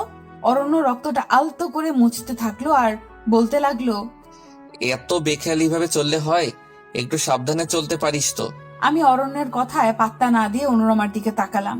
খেয়াল করলাম অনুরমার চোখ থেকে পুনরায় রক্ত ঝরতে লাগলো। ব্যাপারটা আরো ভালোভাবে বোঝার জন্য আমি অরণ্যের হাত থেকে নিজের হাতটা ছাড়িয়ে নিয়ে বললাম, আর দরদ দেখাতে হবে না। বলেই অনুরমার দিকে আবার তাকালাম। লক্ষ্য করলাম এবার অনুরমা বেশ স্বাভাবিক হয়ে আছে। খুব ভালোই বুঝতে পেরেছিলাম এই বিয়েটার পেছনে যথেষ্ট রহস্য আছে, কিন্তু কি সেই রহস্য? সবকিছুই আমার কাছে অজানা। মনে মনে স্থির করলাম এই রহস্য যে করেই হোক উদ্ঘাটন করব। এর মধ্যেই অনুরমা ডেকে বলল, কি গো মালিহা, তুমি হুটহাট চুপ হয়ে যাও কেন? আরে এমনি শরীর ভালো লাগছে না তো, তাই। কি হয়েছে তোমার? শরীরটা একটু দুর্বল। খাওয়া দাওয়া ঠিক করে করো না, তাই তো? হ্যাঁ, একটু খামখেয়ালি করে খাওয়া দাওয়া নিয়ে খেতে মন চায় না বলতে পারো। কি যে বলো না, এই বয়সে বেশি খাবা? এখনই তো খাবার সময়। আচ্ছা খাবো, যাই এখন, রাত হয়ে এসেছে। শরীরও ভালো লাগছে না, একটু ঘুমাতে হবে। বলেই ছাদ থেকে চলে আসলাম। এসে চুপ হয়ে শুয়ে রইলাম। দেখতে দেখতে রাত গভীর হলো। অরণ্যের রুমটা আমার রুমের পাশাপাশি ছিল, তাই হুট করে আমার কানে একটা বিকট আওয়াজ আসলো। আমি আওয়াজটা খেয়াল করে দেখলাম অরণ্যের রুম থেকে আসছে। অরণ্যের রুমের দিকে একটু এগোলাম। আওয়াজটার তীব্রতা আরো বাড়তে লাগলো। অরণ্যের রুমের কাছে আসতেই আওয়াজটা আরো প্রখর হলো। একটু স্থির হয়ে বোঝার চেষ্টা করলাম এটা কিসের আওয়াজ। কেন জানি না মনে হলো হাড়গোড় খাওয়ার আওয়াজ হচ্ছে। একটু ভালো করে লক্ষ্য করে দেখলাম জানলাটা হালকা খোলা। জানলা দিয়ে উকি দেওয়ার ঠিক হবে কিনা বুঝতে পারছিলাম না। অনেক ভেবে মনস্থির করলাম যে একটু উকি দেওয়া যাক। মনস্থির করে যখন উকি দিলাম ভয়ে আটকে গেলাম, কারণ অনুরমা অরণ্যকে পাশে শুয়ে একটা মৃত বিড়াল কুড়মুড় করে চিবিয়ে খাচ্ছে। অরণ্য তখন বিভোর ঘুমে মগ্ন, আর এদিকে ভয়ে আমার পা কাঁপতে থাকলো। তবুও মনে সাহস জুগিয়ে নিজের মনের জোর বাড়ালাম। খেয়াল করলাম অনুরমা বিড়ালটা খেয়ে অরণ্যের পাশে বসে কি যেন বিড়বিড় করছে। সাথে সাথে অরণ্য শূন্যে ভাসছে। অরণ্যকে শূন্যে ভাসিয়ে অনুরমা একদম চুপ হয়ে চোখ বন্ধ করে কিছুক্ষণ দাঁড়িয়ে থাকলো। তারপর আবার অরণ্যকে শূন্য থেকে নামিয়ে চোখ খুলে অরণ্যের দিকে তাকালো। অরণ্যের দিকে তাকাতে একটা আলোর রশ্মি অনুরমার চোখ থেকে বেরিয়ে অরণ্যের কপালে প্রবেশ করলো। অরণ্যের কপালে আলোটা প্রবেশ করার সাথে সাথে আশ্চর্যজনকভাবে বিড়ালের অবশিষ্ট হাড়গোড়গুলো লেগে জ্যান্ত হয়ে গেল। আর বিড়ালটা জানলার কাছে এসে ঝাঁপ দিয়ে আমার উপরে উঠে মুখে আঁচড় কাটলো। মুখে আঁচড় কাটতেই আমি বিকট ভাবে চিৎকার দিয়ে উঠে খেয়াল করলাম আমি বিছানায় শুয়ে আছি। তার মানে আমি স্বপ্ন দেখছিলাম। তাড়াহুড়ো করে পাশে রাখা পানির গ্লাস থেকে গপ গপ করে পানি খেলাম। এই মুহূর্তে খেয়াল করলাম আমার মুখে হালকা জ্বলুনি হচ্ছে। আমি লাইটটা জ্বালিয়ে আয়নার দিকে গিয়ে ভয় পেয়ে গেলাম মুখে আঁচড়ের দাগ দেখে। আমার আর বুঝতে বাকি রইল না আমি অনেক বড় মায়ার জালে ফেসে গিয়েছি। পরদিন রাতেও একই ভাবে হাড়গোড়ের আওয়াজ পাচ্ছিলাম। ঘড়িতে খেয়াল করে দেখলাম রাত তখন 3টা বাজে। আমি আওয়াজ বরাবর এগিয়ে জানলার কাছে দিয়ে উকি দিয়ে দেখলাম আগের রাতের অনুরমা যা করছিল আজকেও একই কাজ করছে। এবার আমি জানলার পাশে দাঁড়িয়ে নিজের হাতের কাটা অংশটা একটু আঁচড় দিয়ে কেটে রক্ত বের করলাম। রক্ত বের করে জানলার পাশের দেয়ালে একটা চিহ্ন আঁকলাম, কারণ আমি যদি এটা স্বপ্ন দেখে থাকি তাহলে পরদিন রক্তের চিহ্নটা দেয়ালে থাকবে না, আর যদি এটা বাস্তব হয়ে থাকে তবে পরের দিন দেয়ালে রক্তের চিহ্নটা পাবো। এই মুহূর্তে বিড়ালটি আমার উপরে এসে ঝাঁপ দিতেই আমি চিৎকার করে উঠে খেয়াল করলাম আমি বিছানায় শুয়ে আছি। ঘড়ির কাঁটায় তাকিয়ে দেখলাম রাত 4টা বাজে। তার মানে আমি ওইখানে 1 ঘন্টা কাটিয়েছি। এখন শুধু সকাল হওয়ার পালা, আর দেখতে হবে ওই রক্তের চিহ্নটা ওইখানে আছে নাকি। রক্তের চিহ্নের কথা মনে হতেই আমার চোখ গেল আমার হাতের দিকে। হাতের দিকে তাকিয়ে দেখলাম আমার হাতে জখমটা থেকে রক্ত পড়ছে। তার মানে এতক্ষণ যা হয়েছে তা আমার স্বপ্ন ছিল না। তবু পুরোপুরি ভাবে বিষয়টা পরিষ্কার হওয়ার জন্য সকাল বেলা পর্যন্ত অপেক্ষা করতে হবে। আস্তে আস্তে রাতের আধার গুটিয়ে আকাশটা লাল হয়ে পূর্ণ গগনে সূর্য উঠতে লাগলো। আমি হাতের জখমটায় মলম লাগিয়ে ঘর থেকে বের হলাম। তখন হালকা হালকা আলো ছিল, পুরোপুরি ভাবে সূর্যটা ওঠেনি। ঘর থেকে বের হয়ে আরেকটা বিষয় লক্ষ্য করে চমকে গেলাম। খেয়াল করলাম একটা অপরূপ সুন্দরী মেয়ে বাগানের দিকে হেঁটে যাচ্ছে। মনে মনে ভাবলাম, গেট তো তালা দেওয়া, তাহলে এই মেয়ে বাড়িতে ঢুকলো কি করে? আমিও মেয়েটার পিছু নিলাম। মেয়েটা দৌড়ে বাগানের দিকে যেতে লাগলো। আমিও মেয়েটার পেছন পেছন দৌড়াতে লাগলাম। দৌড়াতে দৌড়াতে বললাম, এই কে তুমি? দাঁড়াও বলছি, না হয় কিন্তু চেঁচিয়ে বাড়ির সবাইকে ডাক দিব। কি হলো, কথা কি কানে যায় না? দাঁড়াও না বলছি। খেয়াল করলাম মেয়েটা আমার কথা পাত্তা না দিয়ে দৌড়াতে লাগলো। আমিও জোরে দৌড়ে মেয়েটার সামনে দিয়ে দাঁড়ালাম। তখন মেয়েটাকে দেখে স্তব্ধ হয়ে গেলাম। এই তো অনুরমা। কিন্তু অনুরমার তো ঠোঁটের নিচে তিল ছিল না, আর অনুরমার রূপে এত সুন্দর আলোর ঝলকানিও ছিল না। এই মেয়ে কে তাহলে? কে? পরক্ষণে ভাবলাম হয়তো এটাও একটা মায়া, আর অনুরমা আমাকে সে মায়ায় ফাঁসিয়ে রেখেছে। আমি একটু কর্কশ গলায় বললাম, কি হয়েছে অনুরমা? তুমি আমাকে দেখে দৌড়াচ্ছ কেন? আর বাগানের দিকেই বা কেন যাচ্ছ? মেয়েটা তাড়াহুড়ো করে বলতে লাগলো, আমি অনুরুমা না। আমি বিস্মিত হলাম কথাটা শোনার পর। বিস্মিত হয়ে বললাম, আমার সাথে কিসের নাটক করছো? তুমি অনুরমা না আমি বললেই বিশ্বাস করব? সত্যি বলছি, আমি অনুরুমা না। মেয়েটার কথা শুনে কেন জানি না মনে হলো মেয়েটা সত্যি বলছে। তাই মেয়েটাকে অবাক হয়ে জিজ্ঞেস করলাম, তাহলে তুমি কে? তুমি দেখতে তো একদম অনুরমার মতো। মেয়েটা আমার দিকে তাকিয়ে হাঁপাতে হাঁপাতে বলল, এখন এসব বলার সময় নয়। আলো ফুটলেই আমি অদৃশ্য হয়ে যাব। কালকে ভোর 5টায় এখানেই থেকো, তবে আলো ফোটার আগে এসো। সূর্যের আলোতে আমি দৃশ্যমান হতে পারবো না। সূর্য ওঠার সাথে সাথে আমার শক্তি বিলীন হয়ে যায়। মেয়েটার কথা শুনে বিস্ময়ের পাল্লাটা ভারী হলো। বিস্মিত হয়ে বললাম, তাহলে তুমি কে সেটা তো বলে যাও। বলতে বলতেই খেয়াল করলাম মেয়েটা অদৃশ্য হয়ে গেল। মাথাটা খুব ব্যথা করছে, বুঝতে পারছি না আমার সাথে কি ঘটছে। মনে মনে ভাবতে লাগলাম, মেয়েটা অনুরমার মতো দেখতে অবিকল। মেয়েটা যদি অনুরমা না হয় তবে এই মেয়েটাকে আর এখানে বা কেন এসেছে? মেয়েটা মিলিয়ে বা গেল কি করে? আমি কি কোনো স্বপ্ন দেখছি? চারপাশ ভালো করে খেয়াল করে হাতে চিমটি কেটে আহ করে শব্দ করে উঠলাম। তার মানে আমি কোনো স্বপ্ন দেখছি না। তবে ওই মেয়েটাকে ভাবনার জগৎ থেকে যেন আসতেই পারছি না। এসব ভাবতে ভাবতে সামনে এগোতে লাগলাম। এর মধ্যে অরণ্য আমার সামনে এসে দাঁড়িয়ে বলল, কি রে, তুই এত সকাল সকাল বাগানে এসে কি করছিস? অরণ্যকে দেখে হালকা রেগে গিয়ে বললাম, তোকে কি জবাব দিতে হবে নাকি? তুই তোর বউ রেখে এখানে এসেছিস কেন? অনুরমা কোথায়? অনুরমা ঘুমাচ্ছে। আচ্ছা, তুই ইদানিং অদ্ভুত ব্যবহার কেন করছিস? আমার সাথে সাথে সবসময় কেমন জানি খারাপ আচরণ করিস। কি করেছি আমি? কি করেছিস সেটা মনে হয় তুই জানিস না, আবার আমাকে বলতে আসছিস কি করেছি? এত ভালো গিরি তোকে দেখাতে কে বলেছে রে? আমার পেছনে লাগিস কেন সব সময়? বিয়ে করেছিস, বউ নিয়ে ভালো থাক। আমার কথা তোর ভাবতে হবে না। রাগ লাগে অনেক। আজব, আমি কি এমন করলাম বলবি তো? শুধু শুধু রাগ দেখাচ্ছিস তুই। আমার সাথে এরকম করলে বেশ খারাপ লাগে, কিন্তু একদম এরকম করবি না। অনন্য কথা বলতেই লাগলো। অরণ্যের কথা যতই শুনছিলাম ততই শরীরটা রাগে গিজগিজ করতে লাগলো। রাগের মাত্রাটাও বেড়ে যেতে লাগলো। রাগ হয়ে অরণ্যের দিকে তাকিয়ে বললাম, শর্ত এখান থেকে। আমার সাথে কথা বলতে আসবি না, অসহ্য লাগে তোকে। এটা বুঝতে পারছিস না কেন? যত সব আজাইরা পক পক শুধু। বলেই আমি বাড়ির সামনে এসে চমকে গেলাম, কারণ খেয়াল করলাম অরণ্য বাড়ির সামনে দাঁড়ানো আর তার পাশে অনুরমা দাঁড়ানো। তাহলে একটু আগে আমি কার সাথে কথা বলছিলাম? তাহলে কি আমি কল্পনায় অরণ্যকে ভেবে কথা বলছিলাম? আমি সব গুলিয়ে যেতে লাগলাম। সবকিছুতেই কিন্তু একটা কিন্তু থেকে যাচ্ছে, কিন্তু এই কিন্তুর কোনো উত্তর খুঁজে পাচ্ছি না। আমাকে এভাবে দাঁড়িয়ে থাকতে দেখে অনুরমা আমার কাছে এসে বলল, কি ব্যাপার, এইভাবে দাঁড়িয়ে আছো যে? আর এত সকাল সকাল বাগানের দিকে গিয়েছিলে কেন?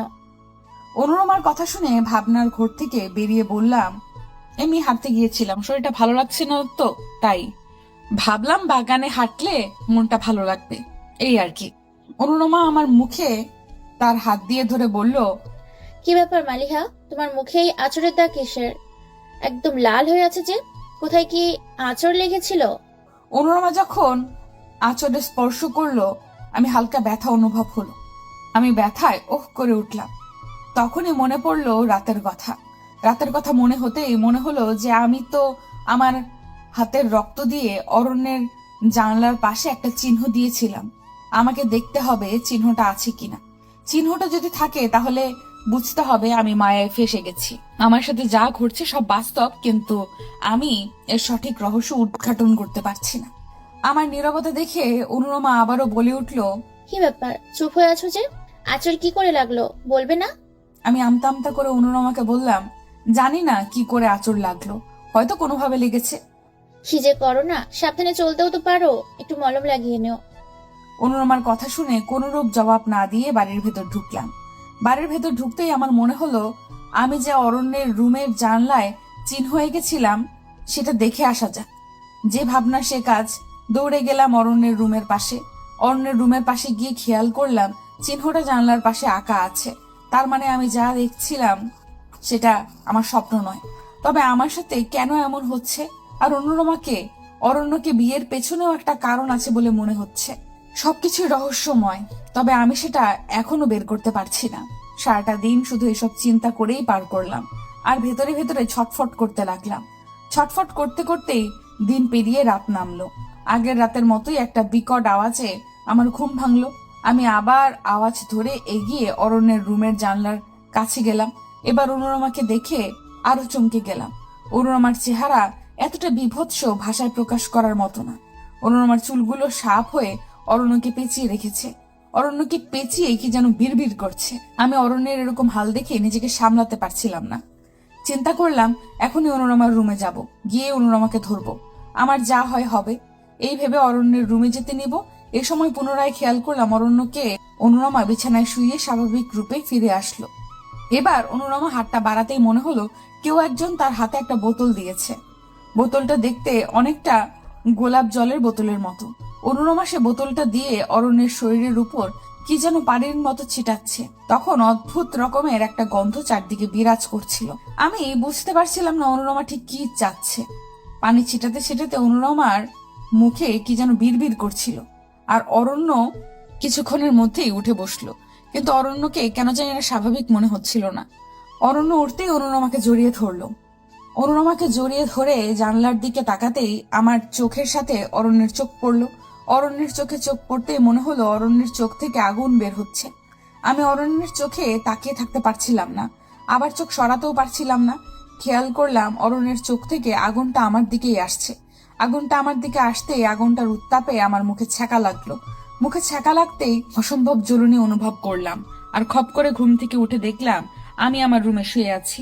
তার মানে আগের রাতে যেভাবে আমি মায়ায় ফেসে গিয়েছিলাম আজকেও সেইভাবেই ফাঁসলাম।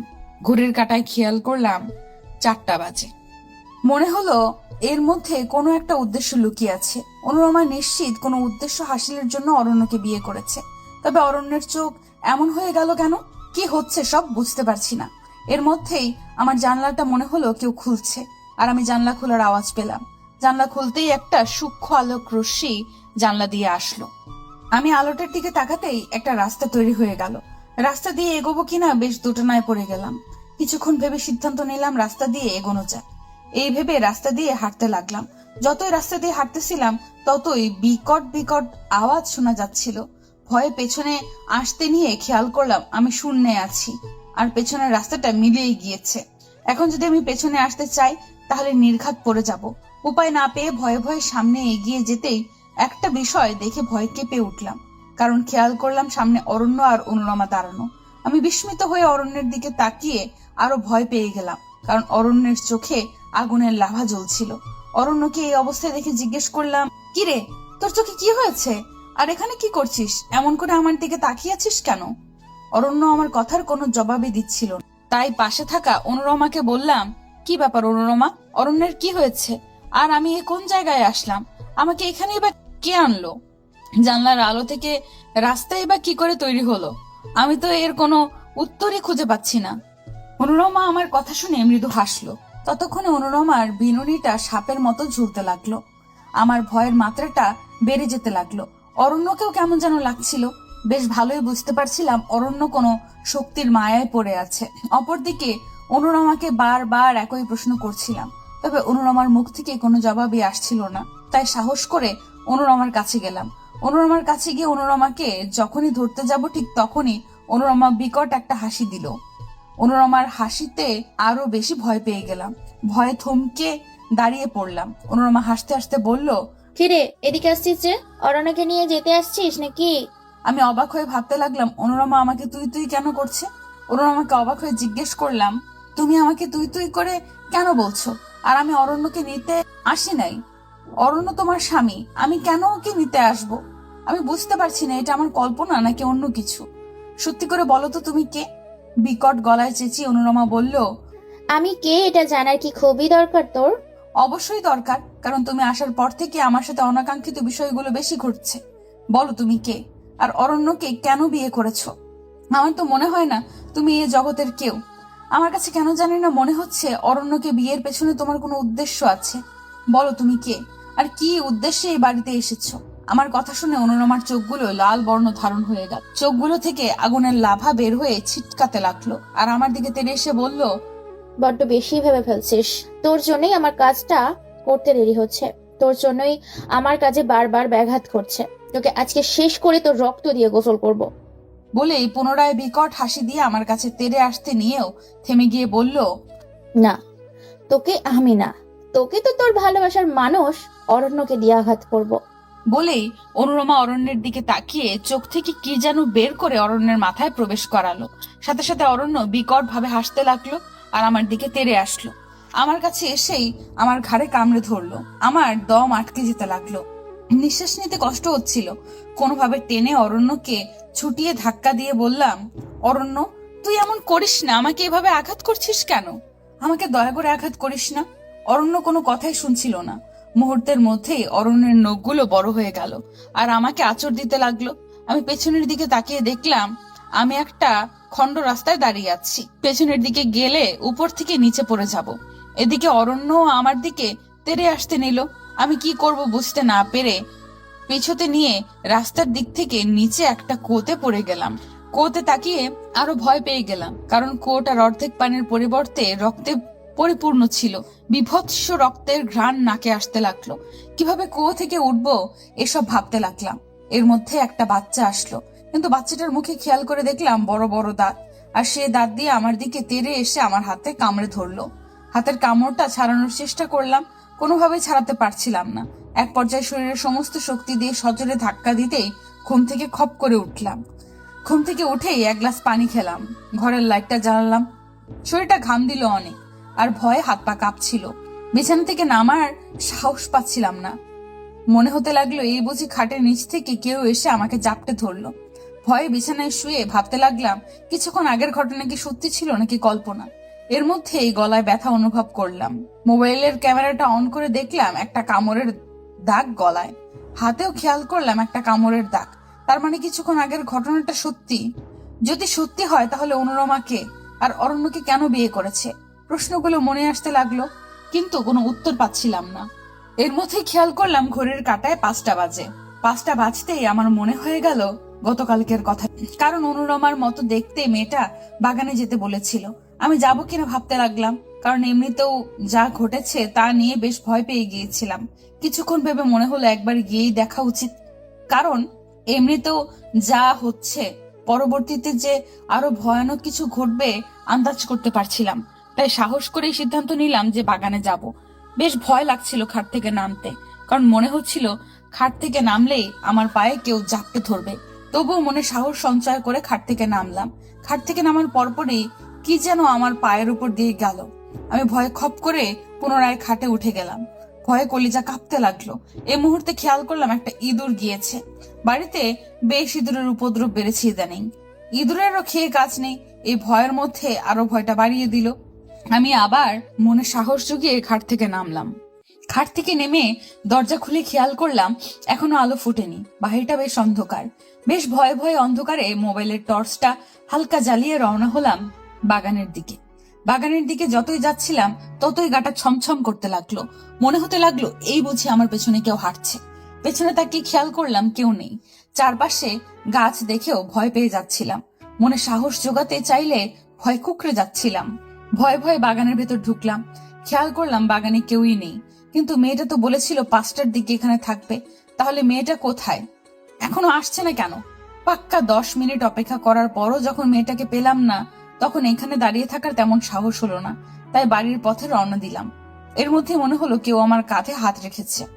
আমি বেশ ভয় পাচ্ছিলাম পেছনের দিকে তাকাতে, তবুও নিজেকে সামলে পেছনে ফিরে তাকাতেই দেখলাম অনুরমার মতো দেখতে মেয়েটা দাঁড়িয়ে আছে। আমি অনুরমার মতো দেখতে মেয়েটাকে বললাম, তোমার জন্যই এখানে এসেছি, বলো তুমি কে? তুমি আর অনুরমা দেখতে একরকম কিভাবে হলে? তুমি যদি অনুরমা না হও তাহলে তুমি কে? মেয়েটা আমার দিকে একটু তাকালো। মেয়েটার চোখ দেখে মনে হলো বেশ মায়াবী।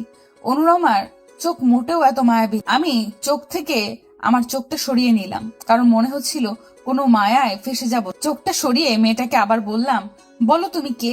কথা বলছো না কেন?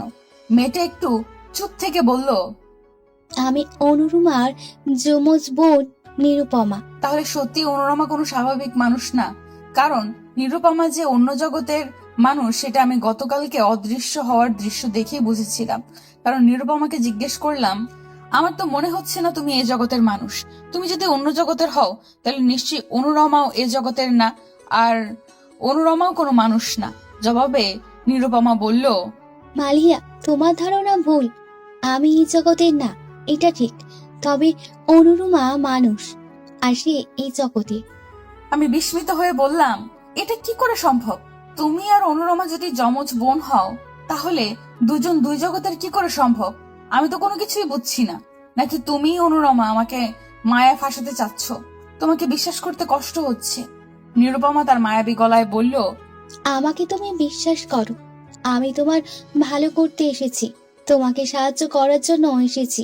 আর আধা ঘন্টা পরে সূর্যের আলো ওঠার সাথে সাথে আমি অদৃশ্য হয়ে যাব। এর আগে তুমি শুধু আমার কথাটা শোনো। আমার কথাটা শুনলে তোমার ভিতরে থাকা সব প্রশ্নের উত্তর পেয়ে যাবে। অনুরুমা কে, আমি কে, আর অনুরুমা কেন অরণ্যকে বিয়ে করেছে, আর তোমার সাথে কেন এমন ঘটছে, সব রহস্যের উত্তর পেয়ে যাবে। শুধু আমার কথাগুলো শোনো। নিরুপমার দিকে তাকিয়ে বললাম, কি বলতে চাও বলো? নিরুপমা মুখটা গম্ভীর করে বলল, আজ থেকে 30 বছর আগে আমার বাবা মায়ের কোল আলো করে আমাদের দু বোনের জন্ম হয়। আমি আর অনুরুমা ছিলাম যমজ বোন। আমাদের দুজনের চেহারা একই রকম ছিল, তবে আমি দেখতে একটু ফর্সা ছিলাম আর অনুরুমা দেখতে শ্যামবর্ণ ছিল। আমাদের আর একটা পার্থক্য হলো আমার ঠোঁটের নিচে একটা তিল ছিল, আর অনুরুমার ঠোঁটের নিচে কোনো তিল ছিল না। যাই হোক, আমাদের চরিত্রের মধ্যেও অনেক পার্থক্য ছিল। আমি খুব শান্তশিষ্ট ছিলাম, আর অনুরুমা ছোটবেলা থেকেই অনেক উগ্র মেজাজের ছিল। উগ্র মেজাজের কারণে বাবা মা তাকে একটু শাসনেই করলে সে আমার দিকে তেড়ে আসতো, কারণ তার ধারণা ছিল যে আমি শান্তশিষ্ট থাকি বলেই তাকে সবাই শাসন করে। মাঝে মাঝে এমন হতো যে বাবা মা তাকে শাসন করে মারলে আমাকে এসে মারতো। আরো অনেক অনাকাঙ্ক্ষিত কাণ্ড ঘটাত। এভাবেই আমি আর অনুরুমা বড় হতে লাগলাম। অনুরুমা আর আমার চুলগুলো ধীরে ধীরে বড় হতে লাগলো। আমাদের দু বোনের চুলগুলোই ছিল অনেক লম্বা। পড়াশোনার দিক দিয়ে আমি বেশি ভালো ছিলাম। মোট কথা, আমার মধ্যে সব কিছুর একটা ভালো দিক ছিল, আর অনুরুমা তার বিপরীত ছিল। দেখতে দেখতে দুজনের বয়স 25 হলো, আর সেখানে থেকেই বিপত্তি ঘটা শুরু হলো। একদিন খেয়াল করলাম অনুরুমার রুমে একটা বিড়াল নিয়ে আসে। সেটাকে প্রথমে আঘাতের পর আঘাত করে মেরে ফেলে। আমি অনুরুমার এমন ব্যবহারে ভয় পেয়ে গিয়েছিলাম। অনুরুমাকে বললাম, অনুরুমা, তুই বিড়ালটাকে এভাবে নির্মমভাবে আঘাত করে মারলি কেন? এতটা হিংস্র কি করে হতে পারলি? তোর বুক কি কেঁপে ওঠেনি? সাথে সাথে অনুরুমা একটা অট্ট হাসি দিয়ে বলল, এটাকে এখন জীবিত করব, দেখবি কি করি। আমি অবাক হয়ে জিজ্ঞেস করলাম, কিভাবে? অনুরুমার সাথে কি যেন বিড়বিড় করছিল, আর বিড়ালটা জ্যান্ত হয়ে দৌড়ে গেল। সেদিনের কারণটা জানতে না পারলেও পরে জানতে পারি অনুরুমা কালো জাদুর প্রতি ঝুঁকে গিয়েছে। কার সংস্পর্শে এমন হয়েছে প্রথমে বুঝতে পারিনি, পরে জানতে পারলাম এক পিশাচী সন্ন্যাসীর কাছ থেকে এগুলো শিখেছে।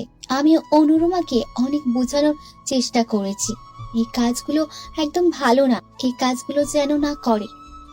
অনুরুমা আমার কথার কোনো পাত্তা দিত না, বরং কাজগুলো আমার সামনে বেশি করত। তাই বাধ্য হয়ে বাবা মাকে বলি। মা বাবাও অনুরুমাকে অনেক শাসন করেছিল, কিন্তু অনুরুমা বাড়ি ছেড়ে গিয়ে সন্ন্যাসের সাথে থাকা শুরু করলো আর কালো জাদুতে নিজেকে অভিজ্ঞ করতে লাগলো। আস্তে আস্তে অনুরুমা আরো শক্তিশালী হয়ে গেল। এদিকে বাবা মা অনুরুমার চিন্তায় শুকিয়ে গেল।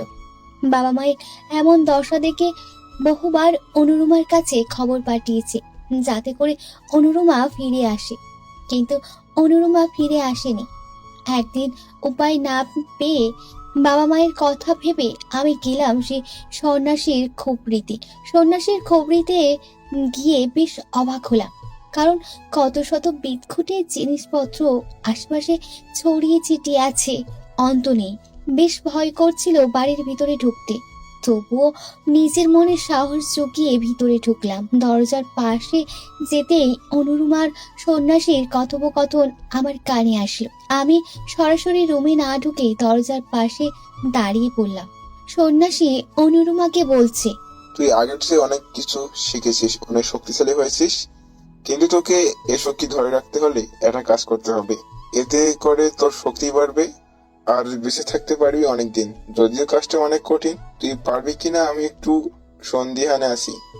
অনুরুমা সন্ন্যাসীকে আশ্বস্ত করে বলল, যত কঠিন কাজই হোক না কেন আমি করতে প্রস্তুত। আপনি আমাকে বলুন কি করতে হবে।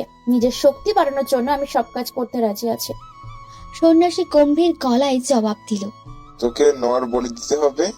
নর বলি না দিলে তোর শক্তি বেশি দিন স্থায়ী হবে না। নরবলির কথা শুনেই আমার ভিতরটা আটকে উঠেছিল। ভেবেছিলাম অনুরুমা রাজি হবে না, কিন্তু অনুরুমা নরবলি দিতেও রাজি হয়ে গেল। অনুরুমা সন্ন্যাসীকে বলল, এ তো কোনো কঠিন কাজই না, এটা অধিকই সহজ কাজ। আমি আমার শক্তি দিয়ে একটা মানুষ ধরে এনে বলি দিয়ে দিব, এটা নিয়ে আপনি একদম চিন্তা করবেন না। সন্ন্যাসী রহস্য গলায় বলল। একটা বিপত্তি আছে। অনুরুমা প্রশ্ন করল, কি বিপত্তি? বিপত্তিটা হলো যাকে তাকে বলি দিতে হবে না। অনুরুমা উৎসুক কণ্ঠে জবাব দিল, তাহলে কাকে বলি দিতে আপনি বলুন, আমি আমার শক্তি বৃদ্ধির জন্য সব করতে প্রস্তুত। সন্ন্যাসী সৎ জোরে বলল, তোর বাবা মাকে বলি দিতে। বাবা মাকে বলে দিতে হবে। কথাটা শুনে আমার ভিতরটা কেঁপে গেল। মনে মনে ভাবলাম হয়তো অনুরুমা রাজি হবে না, কারণ কোনো সন্তান তার বাবা মাকে বলে দিতে পারে না। তবে আমার সেই বিশ্বাসটা ও মিথ্যে হয়ে গেল। অনুরুমার জবাবে অনুরুমা বলল, আমি রাজি আপনার প্রস্তাবে। আমি আমার মায়া দিয়ে বাবা মাকে এখানে নিয়ে আসবো আর বলি দিব। আমার শক্তি বৃদ্ধির জন্য যা যা করতে হয় করব। তবুও আমি আমার শক্তিকে মহাশক্তিতে পরিণত করেই ছাড়বো। আপনি বলুন কবে বলি দিতে হবে। অনুরুমার কথা শুনে নিজেকে আর স্থির রাখতে পারলাম না। অনেকটা অস্থিরতা নিয়েই ঘরে প্রবেশ করে অনুরুমাকে বললাম, তুই বাবা মাকে বলি দিবি সামান্য শক্তির জন্য? এতটা নিচে নেমে গেলি? বাবা মাকে বলি দেওয়ার কথা বলার আগে তোর বুকটা কেঁপে উঠলো না? আমাকে এভাবে দেখে অনুরুমা চমকে গিয়ে বলল, তার মানে তুই দরজার আড়াল থেকে সব শুনে গিয়েছিস। শোন, আমার শক্তি হাসিলের জন্য যা করতে হয় করব। বেশ ভালোই বুঝতে পারছি তোর জন্য আমার কাজে ব্যাঘাত ঘটবে, তাই তোকে বাঁচিয়ে রেখে তো লাভ নেই। এ বলে অনুরুমা আমাকে মায়া শক্তি বলে শূন্যে তুলে ফেলল। আমার দমটা আটকে গিয়ে নাক দিয়ে রক্ত বের হতে লাগলো। ক্রমশই আমি নিস্তেজ হতে লাগলাম। ঠিক এই মুহূর্তে আমাকে শূন্য থেকে নামিয়ে আছড়ে ফেলল। আমার মাথাটা দ্বিখণ্ডিত হয়ে গেল। আমি মৃত্যুর জগতে পদার্পণ করলাম। সে সাথে আমার আত্মাটা অতৃপ্ত হয়ে ঘোরাফেরা করতে থাক। অনুরুমা আস্তে আস্তে আমার বাবা মাকে বলি দিল। সেই সাথে সে অনেক শক্তিশালীর অধিকারী হলো। এই যে তোমার বিয়েতে গিয়ে মনে হচ্ছিল না সবাই কেন সাদা শাড়ি পরে আছে? আমি অবাক হয়ে জিজ্ঞেস করলাম, হ্যাঁ কেন? তবে আমার এমন মনে হলো বাকিদের কাছে তো এমন মনে হয়নি। এর কারণ কি? জবাবে নিরুপমা বলল, অরণ্য তোমাকে ভালোবাসে, এই কারণে তোমাকে বিশেষ শরবত পান করিয়েও মায়া জালে ফাঁসাতে পারেনি। বাকিরা মায়ার জালে ছিল, তাই বিষয়টা অবলোকন করতে পারেনি। তুমি তেমন মায়ায় ছিলে না, তাই বিষয়টা অবলোকন করতে পেরেছো। সবাই সাদা কাপড় পরেছিল, এই জন্য সে বাড়ির কেউই জীবিত ছিল না, শুধুমাত্র অনুরুমা ব্যতীত। ওই বাড়িতে সবাই আত্মা হয়ে ঘুরে বেড়াচ্ছে। অনুরমা সেগুলোই মায়া শক্তি দিয়ে বিয়ের আসর সাজিয়ে অরণ্যকে বিয়ে করেছে। আমি অবাক হয়ে বললাম, ওই বাড়ির আত্মাগুলো কি মুক্তি পাবে না কখনো? আর তুমি এখানে আসলে কিভাবে? অনুরমা একটু ভরসা দিয়ে বলল, আমাকে অনুরমা ওই বাড়িতে মারেনি, তাই আমি বাইরে ঘুরে বেড়াতে পারি। তবে সূর্যের আলোর সাথে সাথে আমার শক্তি বিলীন হয়ে যায়। আমি শুধু অন্ধকারে দৃশ্যমান হতে পারি, আলোতে আমার শক্তি দৃশ্যমান হয় না। আমি উৎসুক কণ্ঠে বললাম, আচ্ছা আমার সাথে এমন কেন হচ্ছে? আমি কোনটা বাস্তব আর কোনটা কল্পনার ফারাক খুঁজে পাচ্ছি না। আমার কাছে কেন এগুলো কল্পনা মনে হচ্ছে? নিরুপমা হতাশ গলায় বলল, তোমাকেও তারা মায়ায় বশ করে ফেলতেছে, কারণ তোমার জন্যই অনুরমার কাছে বারবার আঘাত করছে। আমি অবাক হয়ে বললাম, আমার জন্য ব্যাঘাত করছে মানে? হ্যাঁ, তোমার জন্যই ব্যাঘাত করছে, কারণ অরণ্য তোমাকে ভালোবাসে। অরণ্য তোমাকে দেখলেই তার মায়া শক্তি অর্ধেক বিলীন হয়ে যায়, যার ফলে অনুরমা তার কাজটা সঠিকভাবে করতে পারছে না। তাই তোমাকে এসব মায়ায় আটকিয়ে তোমাকে মেরে ফেলতে চাচ্ছে। আর আমি তোমাকে সেই জায়গা থেকে বের করে নিয়ে আসছি প্রতিবার। আমি উৎসুক গলায় বললাম, আচ্ছা অনুরমা অরণ্যকে কেন বিয়ে করেছে? এর পেছনে কোনো উদ্দেশ্য তো অবশ্যই আছে, কিন্তু উদ্দেশ্যটা কি? নিরুপমা একটু দম নিয়ে বলল, কারণ অনুরমার অমরত্ব লাভের জন্য অরণ্যকে দরকার। আমি অবাক হয়ে জিজ্ঞেস করলাম, অরণ্যকে কেন দরকার? ঠিক এই মুহূর্তে নিরুপমা বলল, আজকে আর কথা বলতে পারবো না, সূর্য উঠে গিয়েছে, আমার শক্তি এখন বিলীন হয়ে যাবে। আমি কথা বলতে চাইলেও বলতে পারবো না, এখানেই অদৃশ্য হয়ে যাব। কালকে আবার এখানে এসো, কালকে বাকি কথা হবে। আজকে গেলাম। এ বলে নিরুপমা অদৃশ্য হয়ে গেল। আর আমি বাগান থেকে বাড়িতে আসার জন্য রওনা দিলাম। মনে মনে অশান্তি আসছিল, এটা ভেবে যে অরণ্য কিভাবে অনুরমাকে আমরত্বের জন্য সাহায্য করবে। অরণ্যকে অনুরমা কি করবে? মেরে দিবে না তো? এসব ভেবেই বুকটা কেঁপে উঠল। বাড়ির পাশে আসতেই দেখলাম অনুরমা আর অরণ্য দাঁড়িয়ে আছে। আমি অরণ্যকে দেখে অরণ্যের কাছে গিয়ে তার চোখের দিকে তাকালাম। কত ভুল বুঝে কত কিছুই না বলেছি, কিন্তু আমার অরণ্য সব সময় আমাকেই ভালোবেসেছে। অরণ্যের চোখে এক ভালোবাসার ছন্দ খুঁজে পাচ্ছিলাম। অরণ্য আমার দিকে অপলক দৃষ্টিতে তাকিয়ে আছে, আমাকে কিছু বলতে নিবে। ঠিক এ মুহূর্তে অনুরমা আমাদের মাঝে আসলো। অনুরমার চোখগুলো দেখে ভয় পেয়ে গেলাম, কারণ অনুরমার চোখে রাগের মাত্রা স্পষ্ট বোঝা যাচ্ছিল। অনুরমার চোখগুলো কেমন বিবর্ণ হয়ে গেল। এ সময় জেঠি এসে বলল, কি রে মালিহা, তোর তো দেখাই মিলে না। সারাদিন ঘরে বসে থাকিস, আগে তো সারাদিন আমার কাছে এসে বসে থাকতি, এখন তো তাও করিস না। কি করিস ঘরে বসে? এত একটু কি বিরক্ত আসে না ঘরে বসে থাকতে? জেঠির ডাকের সাথে সাথে অনুরমা নিজেকে স্বাভাবিক করে বলল, ঠিকই বলেছেন মা, আমি এটা জিজ্ঞেস করার শুনেই আসলাম। আমি বাড়িতে নতুন, ভাবলাম মালিহার সাথে একটু গল্প করে সময় পার করব, কিন্তু মালিহা তো আমার কাছেই আসে না তেমন। কি গো মালিহা, আমাকে কি ভালো লাগে না তোমার? অনুরমার কথা শুনে রাগ হলেও রাগের মাত্রা দমিয়ে অনুরমাকে বললাম, ভালো লাগবে না কেন? বেশ ভালো লাগে, তবে আমার শরীরটা ভালো না, তাই শুয়ে থাকি। শরীর দুর্বল তো, তাই ওঠার শক্তি পাই না। পাশ থেকে জেঠি আমার কাছে এসে বলল, একটু তো শরীরে যত্ন নিতে পারিস, খাওয়া দাওয়া ঠিক করে করিস না। তোর মাও বললো তুই নাকি ঝিম ধরে সারাক্ষণ বসে থাকিস। এসব এখন এমন হলে চলবে বল? তোকে পরের ঘরে যেতে হবে, এখনই চেহারা নষ্ট করে ফেললে হবে? কি যে করিস না, এ বয়সে খাবি দাবি ঘুরবি ফিরবি, তা না ঝিম ধরে বসে থাকে ঘরে। কি হয়েছে তোর শুনি? আমি জেঠিকে আস্তে করে বললাম, না জেঠি, তেমন কিছু না, একটু খাওয়া দাওয়া করলেই ঠিক হয়ে যাবে। আমি এখন গেলাম। জেঠি মাথাটা ঘুরাচ্ছে, ঘরে গিয়ে একটু বিশ্রাম নিব। এ বলে আমি আমার রুমে চলে আসলাম। অসহ্য ছটফট করতেছে মন। কি যে হচ্ছে সব! অরণ্যের কথা ভেবে ছটফটানি যেন আরো বেড়ে গেল। ছটফটাতে ছটফটাতে সারাটা দিন পার করলাম। আস্তে আস্তে দিন পেরিয়ে রাত নামলো, আর সে সাথে আমার ভাবনাটাও বাড়তে লাগলো। রাতে এসব ভাবতে ভাবতে ঘুমিয়ে গেলাম। ঠিক তখন খেয়াল করলাম আগের রাতের মতোই শব্দ কানে ভেসে আসছে। প্রতি রাতের মতো আজকেও উঠে অরণ্যের রুমের পাশে গেলাম। অরণ্যের রুমের জানালা দিয়ে তাকালাম। খেয়াল করলাম আজকে অনুরমা কি যেন কাগজ পোড়াচ্ছে আর অরণ্যকে শুকাচ্ছে। কাগজ পোড়ার গন্ধটা কেমন জানি মরা মানুষের লাশ পচে যাওয়ার গন্ধের মতো লাগছে। এর মধ্যেই অরণ্য জানালা বরাবর তাকালো, আর অরণ্যের চোখের দিকে আমার চোখ গেল। অরণ্যের চোখ কুৎসিত কালো হয়ে গেল, আর সাথে সাথে অরণ্য এক বাজ পাখিতে পরিণত হলো। আমি ভয় পেয়ে গেলাম অরণ্যকে এমন রূপে দেখে, ভয়ে পেছোতে লাগলাম। কিন্তু বাজ পাখিটা এসে আমার চুল টেনে ধরলো, আমার মুখে গলায় আঁচড় দিতে লাগলো, আমার শরীর ক্ষতবিক্ষত হতে লাগলো। আমি শত চেষ্টা করেও বাজ পাখিটা থেকে নিজেকে রক্ষা করতে পারছিলাম না। মনে হচ্ছিল এ বুঝি আমার জীবনের শেষ প্রান্তে চলে এসেছি।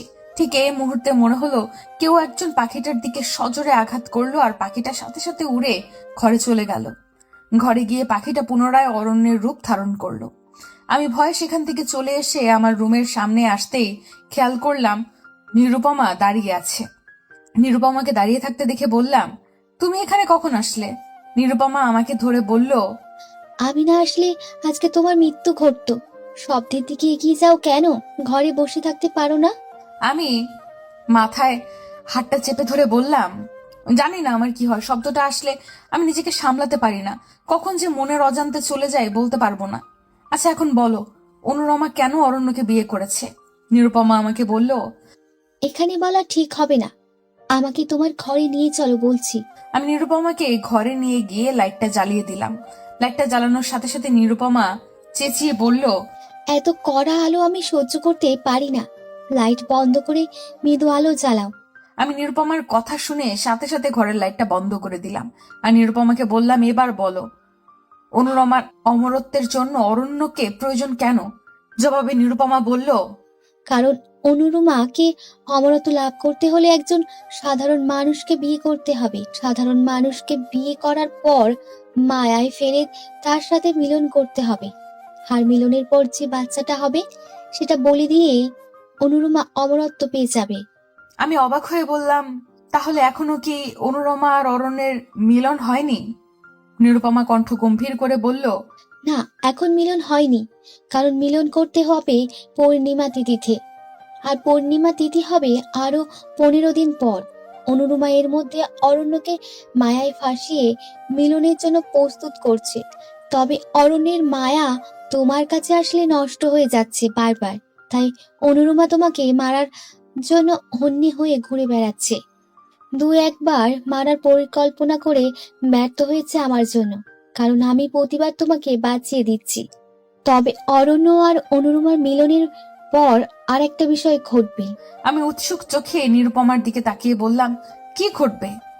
নিরুপমা দীর্ঘ নিঃশ্বাস নিয়ে বলল, মিলনের পর অরণ্যের মৃত্যু ঘটবে। অরণ্যের মৃত্যু ঘটবে। কথাটা শুনেই আমি আঁতকে উঠলাম। আঁতকে উঠে নিরুপমাকে বললাম, আমি থাকতে অরণ্যের কিচ্ছু হতে দিব না। আমাকে কি করতে হবে বলো, কি করলে অনুরমাকে শেষ করতে পারবো?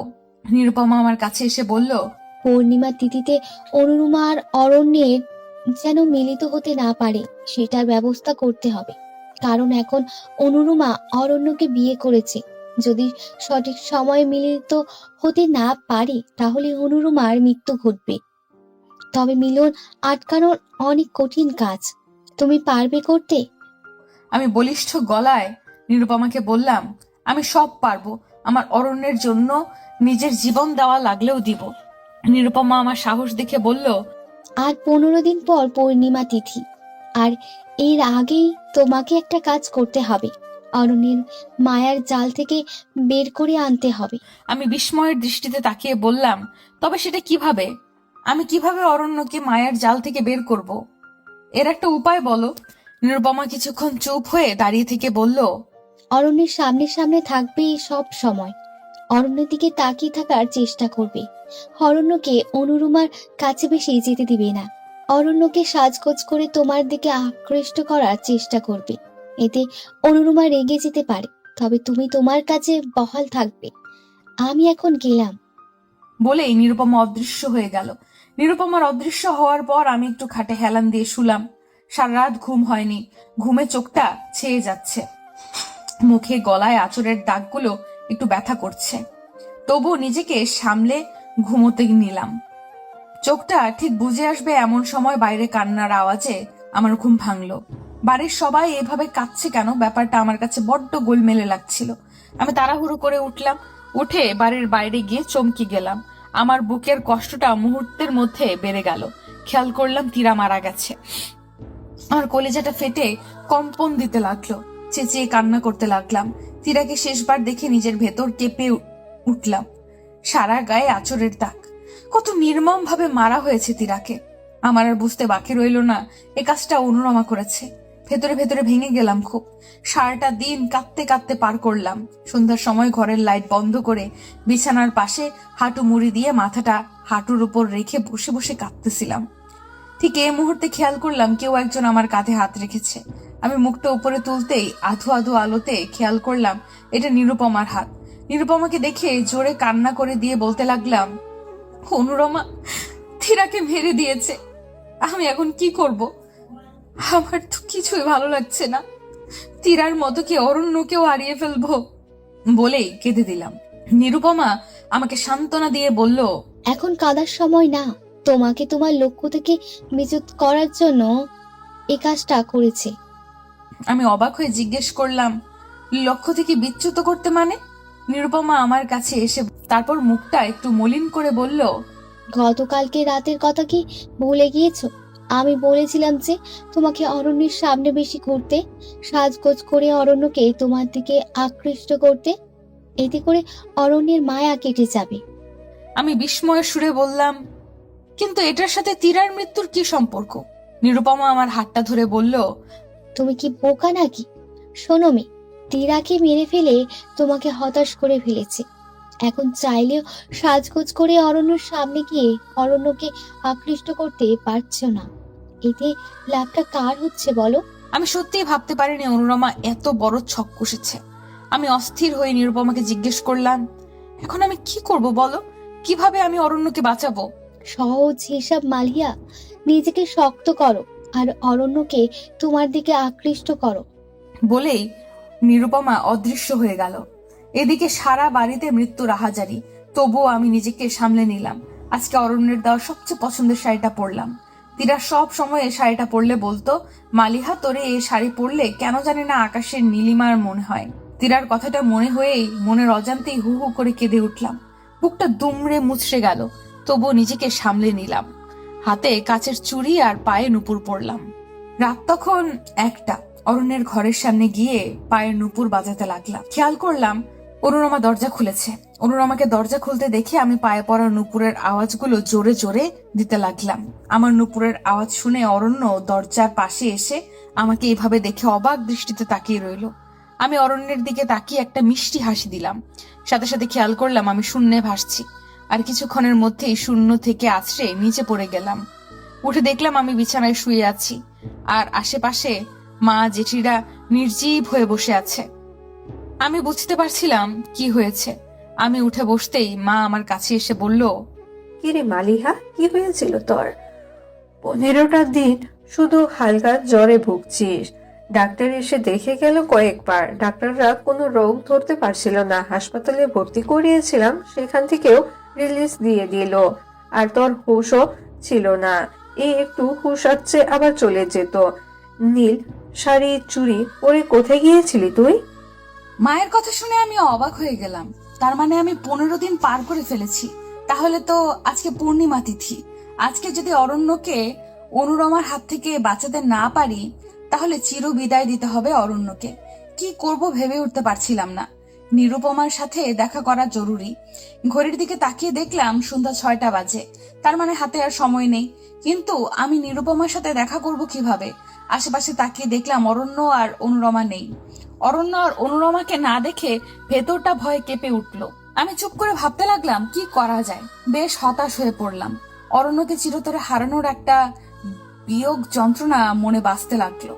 আমার নীরবতা দেখে জেঠি আমার পাশে বসে বলল, কিরে মালিহা, চুপ করে আছিস কেন? আর তুই বাগানে শাড়ি পরে গিয়ে কি করছিলি? জেঠির কথা শুনে ভাবতে লাগলাম আমি তো বাগানে ছিলাম না। আমি তো অরণ্যের রুমের সামনে ছিলাম। হয়তো অনুরমা বাগান নিয়ে ফেলে এসেছে। সব প্রশ্ন যেন মাথার মধ্যে গুলিয়ে ফেলছিলাম। জেঠি পুনরায় ধাক্কা দিয়ে বলল, কিরে মালিহা, কথা বলছিস না কেন?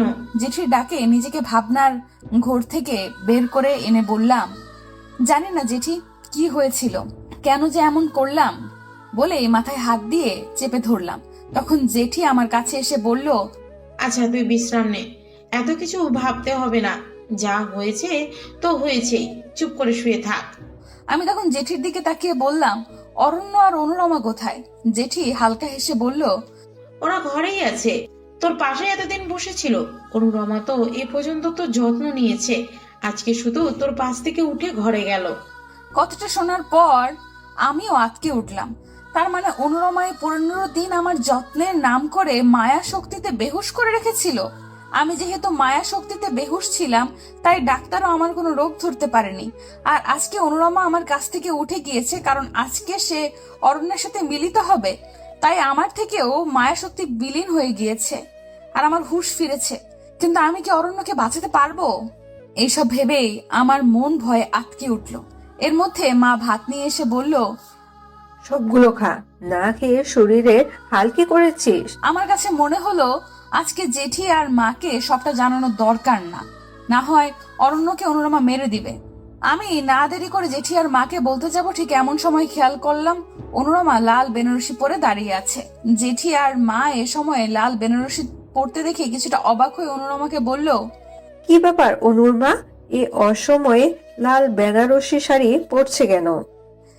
আমি মা জেঠিকে দ্রুত গলায় বললাম, মা জেঠি, এ অনুরমা অরণ্যকে মেরে দেবে, ওকে আটকাও। এখন আটকাতে না পারলেও অরণ্যকে মেরে দিবে। এই এক পিশাচ কালো জাদু করে নিজের শক্তি অমর করতে অরণ্যকে বিয়ে করেছে। আরো কিছু বলতে নিব, এর মধ্যেই খেয়াল করলাম আমরা সবাই শূন্যে ভাসছি। জেঠি আর মা কেমন যেন নির্জীব হয়ে আছে, মনে হচ্ছে ওরা ঘুমিয়ে আছে। ওদেরকে কয়েকবার ডাকলাম, কোনো সাড়া দিল না। অনুরমা হাসতে হাসতে বলল, ওদের মায়ায় বশ করে রেখেছি, তোকেও বশ করে রাখতাম, তবে আমার ইচ্ছা তোর সামনেই অরণ্যের সাথে মিলন করে ওকে মেরে ফেলবো। আর এটাই হবে সবচেয়ে বড় শাস্তি তোর, কারণ তুই আমাকে অনেক জ্বালিয়েছিস আর কাজে অনেক ব্যাঘাত ঘটিয়েছিস। তোর জন্য অনেক ঝামেলায় পড়েছি আমি। বলে অনুরমা আমাকে মাটিতে আছড়ে ফেললো। আমি আছড়ে পড়ে দম নিতে থাকলাম। খেয়াল করলাম রাতের 4টা আস্তে আস্তে বিস্তৃত হচ্ছে, সেই সাথে অনুরমার রূপের তেজ বাড়তে থাকলো। অনুরমা অরণ্যকে কাছে এনে অরণ্যের চোখের দিকে তাকালো, আর আমি নিজের প্রিয়কে হারানোর ব্যথায় ভুগছিলাম। এমন সময় খেয়াল করলাম নিরুপমা আমার কাছে এসেছে। আমি নিরুপমাকে দেখে কাঁদতে কাঁদতে বললাম, আমার জীবনের সব শেষ, আমার অরণ্যকে আমি হারিয়ে ফেললাম। নিরুপমা উত্তরে বলল, এখনো সময় যায়নি মালিহা, তোমাকে সবটা ঠিক করতে হলে কঠিন একটা কাজ করতে হবে। অনুরুমাকে গোলকধাঁধায় ফেলে দিতে হবে। আমি অবাক হয়ে বললাম, কি করে? এই জন্য তোমাকে কঠিন পদক্ষেপ নিতে হবে। জোরালো গলায় বললাম, আমাকে বলো কি করতে হবে, তুমি যা বলো আমি তাই করব। নিরুপমা গম্ভীর হয়ে বলল, তোমাকে মৃত্যুবরণ করতে হবে। আমি বিস্মিত হয়ে বললাম, আমি মরে গেলে অরণ্যকে কিভাবে বাঁচাবো? জবাবে নিরুপমা বলল, তুমি মৃত্যুবরণ করলে আমি তোমার মধ্যে প্রবেশ করব। এতে করে আমার শক্তি অনুরুমার শক্তির চেয়ে বেশি হবে, আর আমি অনুরুমাকে ধ্বংস করতে পারবো। অনুরুমাকে ধ্বংস করার পর তুমি আবার জীবিত হয়ে যাবে। তুমি কি আমার প্রস্তাবে রাজি? আমি 7-5 না ভেবে বললাম, আমি রাজি। অরণ্যকে বাঁচানোর জন্য যা করতে হয় করব। কিভাবে মরতে হবে বলো? নিরুপমা আমাকে একটা ছুরি এগিয়ে দিয়ে বলল, গলায় সজোরে আঘাত করো। আমি ভয়ে ভয়ে ছুরিটা হাতে নিলাম। তারপর শরীরের সমস্ত শক্তি দিয়ে গলায় আঘাত করলাম। আমার গলা দ্বিখণ্ডিত হয়ে গেল। একদিকে মাথা, আরেকদিকে শরীর ছটফট করতে লাগলো। খলখলিয়ে রক্ত বের হতে লাগলো। তীব্র যন্ত্রণায় ছটফট করতে করতে আস্তে আস্তে নিস্তেজ হয়ে গেলাম। মরার পরও যেন সবকিছু টের পাচ্ছিলাম। এর মধ্যে মনে হলো কেউ একজন আমার মধ্যে প্রবেশ করেছে। আমার অসহ্য যন্ত্রণা হলো। আমার মাথার শরীরে জোড়া লেগে গেল। আমি উঠে খেয়াল করলাম আমি দেখতে নিরুপমার মতো হয়ে গিয়েছি, আর আমার শরীরে অনেক মায়াশক্তি কাজ করছে। আমি দৌড়ে অনুরমা আর অরণ্যের কাছে গেলাম। অনুরমাকে অরণ্যের থেকে দূরে সরালাম। অনুরমা আমার দিকে তেড়ে আসতে নিল, আমিও অনুরমার দিকে তেড়ে গেলাম। অনেকক্ষণ চেষ্টার পরেও অনুরমাকে কিছু করতে পারছিলাম না। একটা সময় গলায় আঘাত করতে গিয়ে অনুরমার বিনুনিতে টান পড়ে, আর অনুরমা আহ করে চেঁচিয়ে ওঠে। আমি বুঝতে পারলাম অনুরমার চুলে সব শক্তি রয়েছে, তাই সজোরে অনুরমার চুলে টান দিলাম। সাথে সাথে অনুরমার মাথা ভাগ হয়ে মগজ বের হয়ে আসলো। অনুরমা দেখতে কুৎসিত হয়ে গেল। অনুরমার সারা শরীর পুরো ছাই হয়ে গেল। নিমেষে এবারের সবকিছু স্বাভাবিক হয়ে গেল। মনে হলো কিছু একটা আমার থেকে বের হয়ে গেল। আমার হাতে একটা রেখা টেনে গেল। তীরাও জীবিত হয়ে গেল। আর আমি খপ করে তীরার ডাকে ঘুম থেকে উঠলাম। তীরা বলতে লাগলো, কিরে মালিহা, বিয়ের দিন এত ঘুমালে চলবে? ওঠ, অরণ্য তো কখন উঠে গিয়েছে।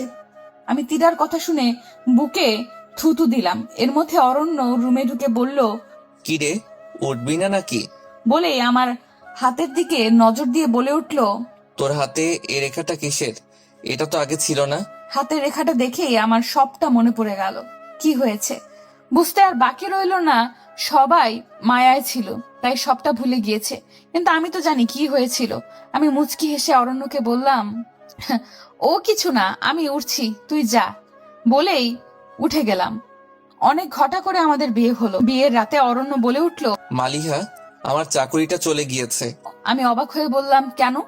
অরণ্য হতাশ গলায় বলল, আমি নাকি 1 মাস অফিসে যাইনি তাই। কিন্তু আমি অফিস এতদিন কিভাবে কামাই করলাম বুঝতেছি না।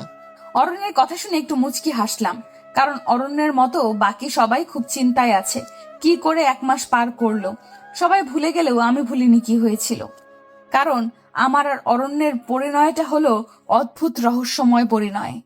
আপনাদের জন্য এত কষ্ট করে ভিডিও বানাই আর আপনারা চ্যানেলটি সাবস্ক্রাইব করেন না। প্লিজ দয়া করে চ্যানেলটি সাবস্ক্রাইব করবেন।